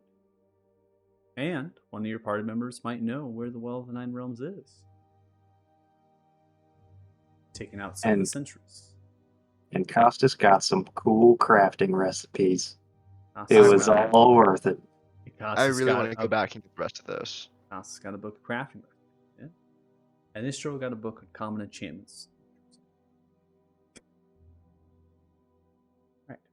There's 9 books of magical crafting recipes, not just normal ones. We received the copies as well, right? In that time that we were resting beforehand. No copies were made. As was stated, is that Costas providing the rank was initiate. Initiates are not provided copies and only have an hour span of time. Books and research. I kind of stole them. What about the copies of the books that Othala had asked for previously? Those Yeah, would the have dragon. taken 15 minutes, but upon coming Yes. back, it seems that C26 canceled that. Not me. He does have the originals, though, still. Yeah. What language are those in? I could read any language, so it doesn't really bother. All right, then that's problem solved. So now we're at a moment that it is a fantastic time to end our session, before we decide to get into any more further shenanigans. So, at this point, getting our short rest, getting our books, we're going to calculate some experience points. How's that sound? Dope. Sounds All right. good. Good Also haul, gonna have- good haul. I'm also going to have it paused now, in case you all accidentally move your tokens. Yeah, I've already accidentally teleported into a weird magical place a few once, so We got common enchantments, crafting, and 3 books on Dragon Essence. So at least something good came of it. And we know the Porg's alive. Well, I assume it's Porg. We don't know for sure yet. We'll have to see. Man, out of the thousands of books, we only got 5.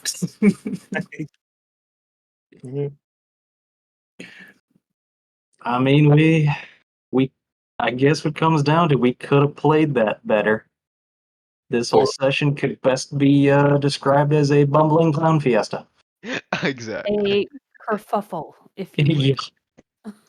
Yeah. I threw books in a portal. And many it went other right. things, Lucas. Lucas, I felt like that was one of the first times I've seen you truly break character with Costas. Honestly. One That of was the only. That was well, like that. I mean, I think you skip it a little bit sometimes, right? I don't think you go full bore, but that moment, the combat raised with this massive gob after you literally almost died to one of these things, right? Seeing it approach your friends, you chose to throw books. Never go full Zell, right? That's pretty much it, right? Don't go full Zill. Oh man.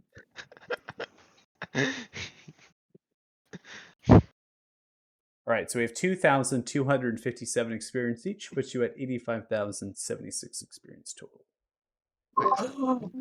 We leveled up. Oh yes. We leveled up. Did we level up for this session? Yep. This Milestone. Can't Awesome. believe it. All of that bumbling, and we got more experience than like the last 2 sessions combined.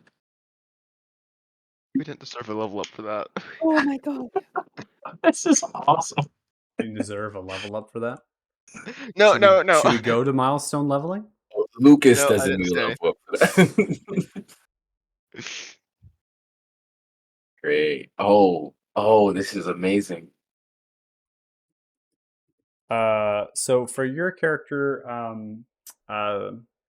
David, for your level up, what I'm gonna try to do is create some of that stuff and get it kind of formulated and things, and make sure that it's gonna be adequate and stuff for character. I noticed that some things for the warlock and getting it isn't exactly uh, working too well with some of the DDB and the other things. So I'm not sure what you're talking about. Oh, you're talking about the automation leveling up. the automation leveling up, yeah, with some I of can the just stuff. manually add the stuff too, but Okay, yeah, go for it.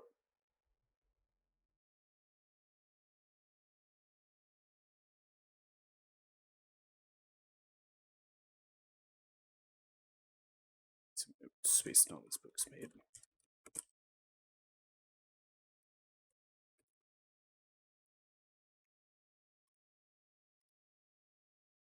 All right, level ups. Is everyone doing it okay? Mm-hmm. Yeah.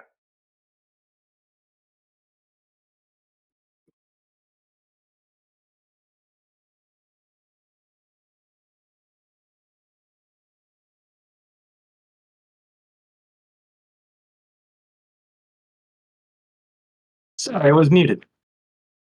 How do I add my 6 hit points? Or is it just the con modifier? I forget. All right. We so haven't what do done this in so long. Yeah, are you taking the average? Yeah. Okay. So you're gonna go. Your max HP is 72 right now. hmm Okay. I'll go ahead and manually add it here. 6 plus 2 is 8. You're gonna go to 80 total. Same for me. Doing manual, so it should be adding 7 to 74, which should be 81. Your max is 81 now. Yes, should be. I'm not able to edit it though. Thank you. There you go. It's the little cog wheel to the right of max. We'll configure the HP.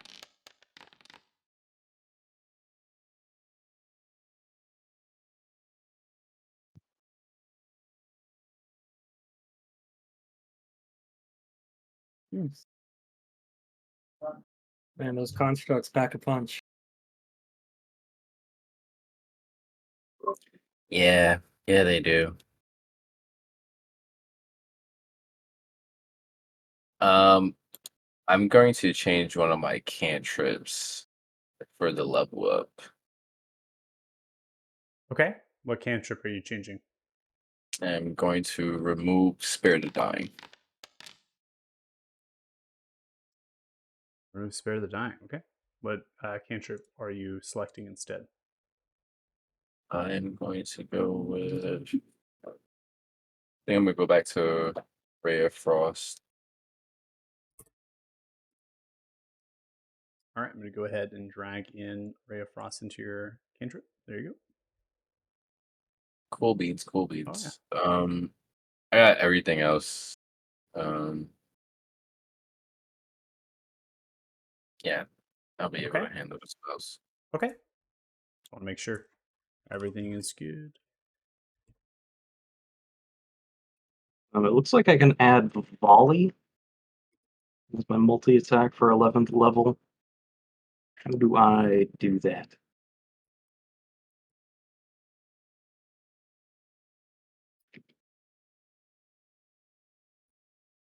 Conjure volley, is that what you're referring to? No, not conjure volley. I'm just going through the menus here. Yeah, give me 1 second. I got you. I'm not noticing my improved divine smite pop up. Yeah, I'm having some issues too. All right, so I removed. Somehow you dragged in a new class, Sturdy Joe. So remove that.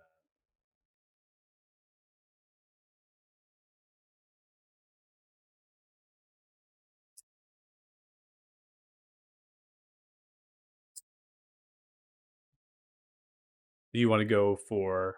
You gain one of the following for your multi attack. You want to gain the volley. Yeah.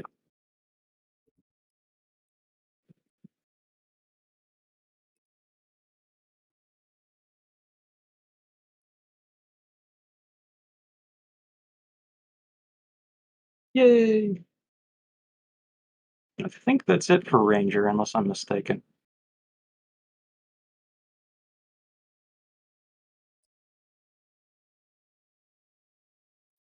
I think I'm going to configure this to be a passive for you, because it's kind of when you're going to have to like select all the targets.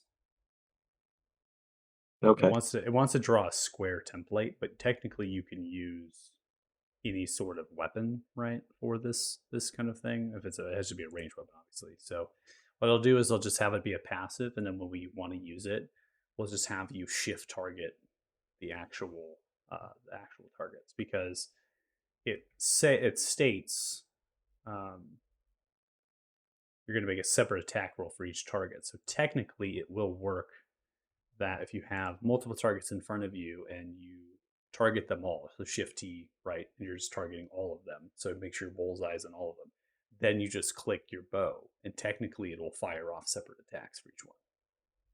So I think that's going to be the better way to do it than trying to set up a template or anything.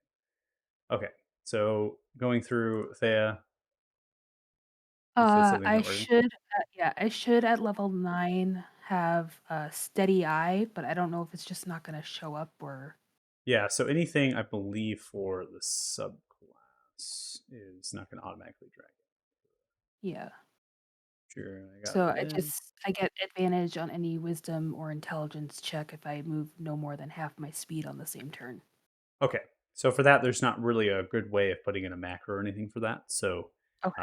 we're just going to go ahead and have that be a passive. It's in your character sheet and something to remind yourself. It's like vintage Okay. D&D, that when you don't Mhm. move, you get the advantage on those checks if you don't move. That work for you? Yep. Okay. All right, it's in there. And then Casas.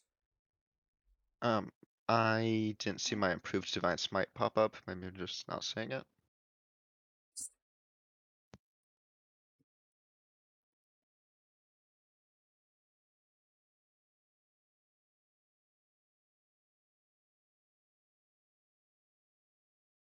I need to add that in manually, or because I don't want to add it in twice and get double. Yeah, so I'm going to do is I'm going to have it be a special that you'll be able to click 2. So you can actually just click it and it'll roll the D8 radiance, and then you'll use your divine smite as normal, and it won't scale, I believe. Let me see the macro for the divine smite. Make sure.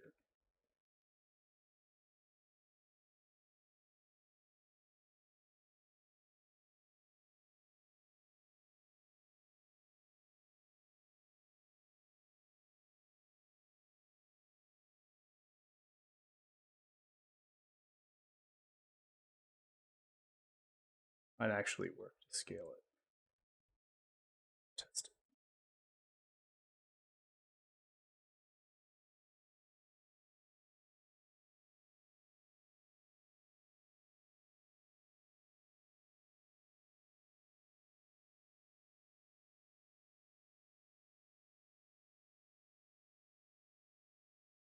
it. Have equipped inventory. Swing Warhammer. Put you on a different map here. I'll test it on there.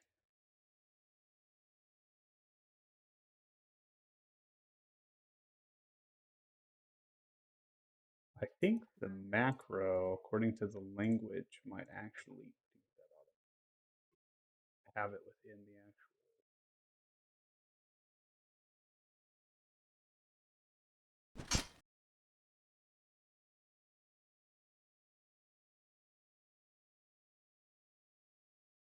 Okay, it does not.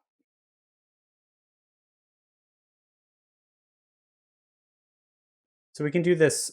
We can do this a couple different ways. I can automatically put this into your weapons, or you can have this a clickable special.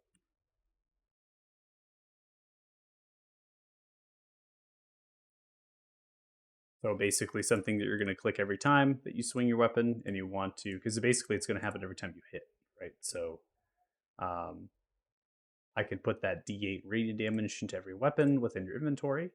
That's kind of the easiest way to make sure that damage is always there. Or we can attempt to put that in another way.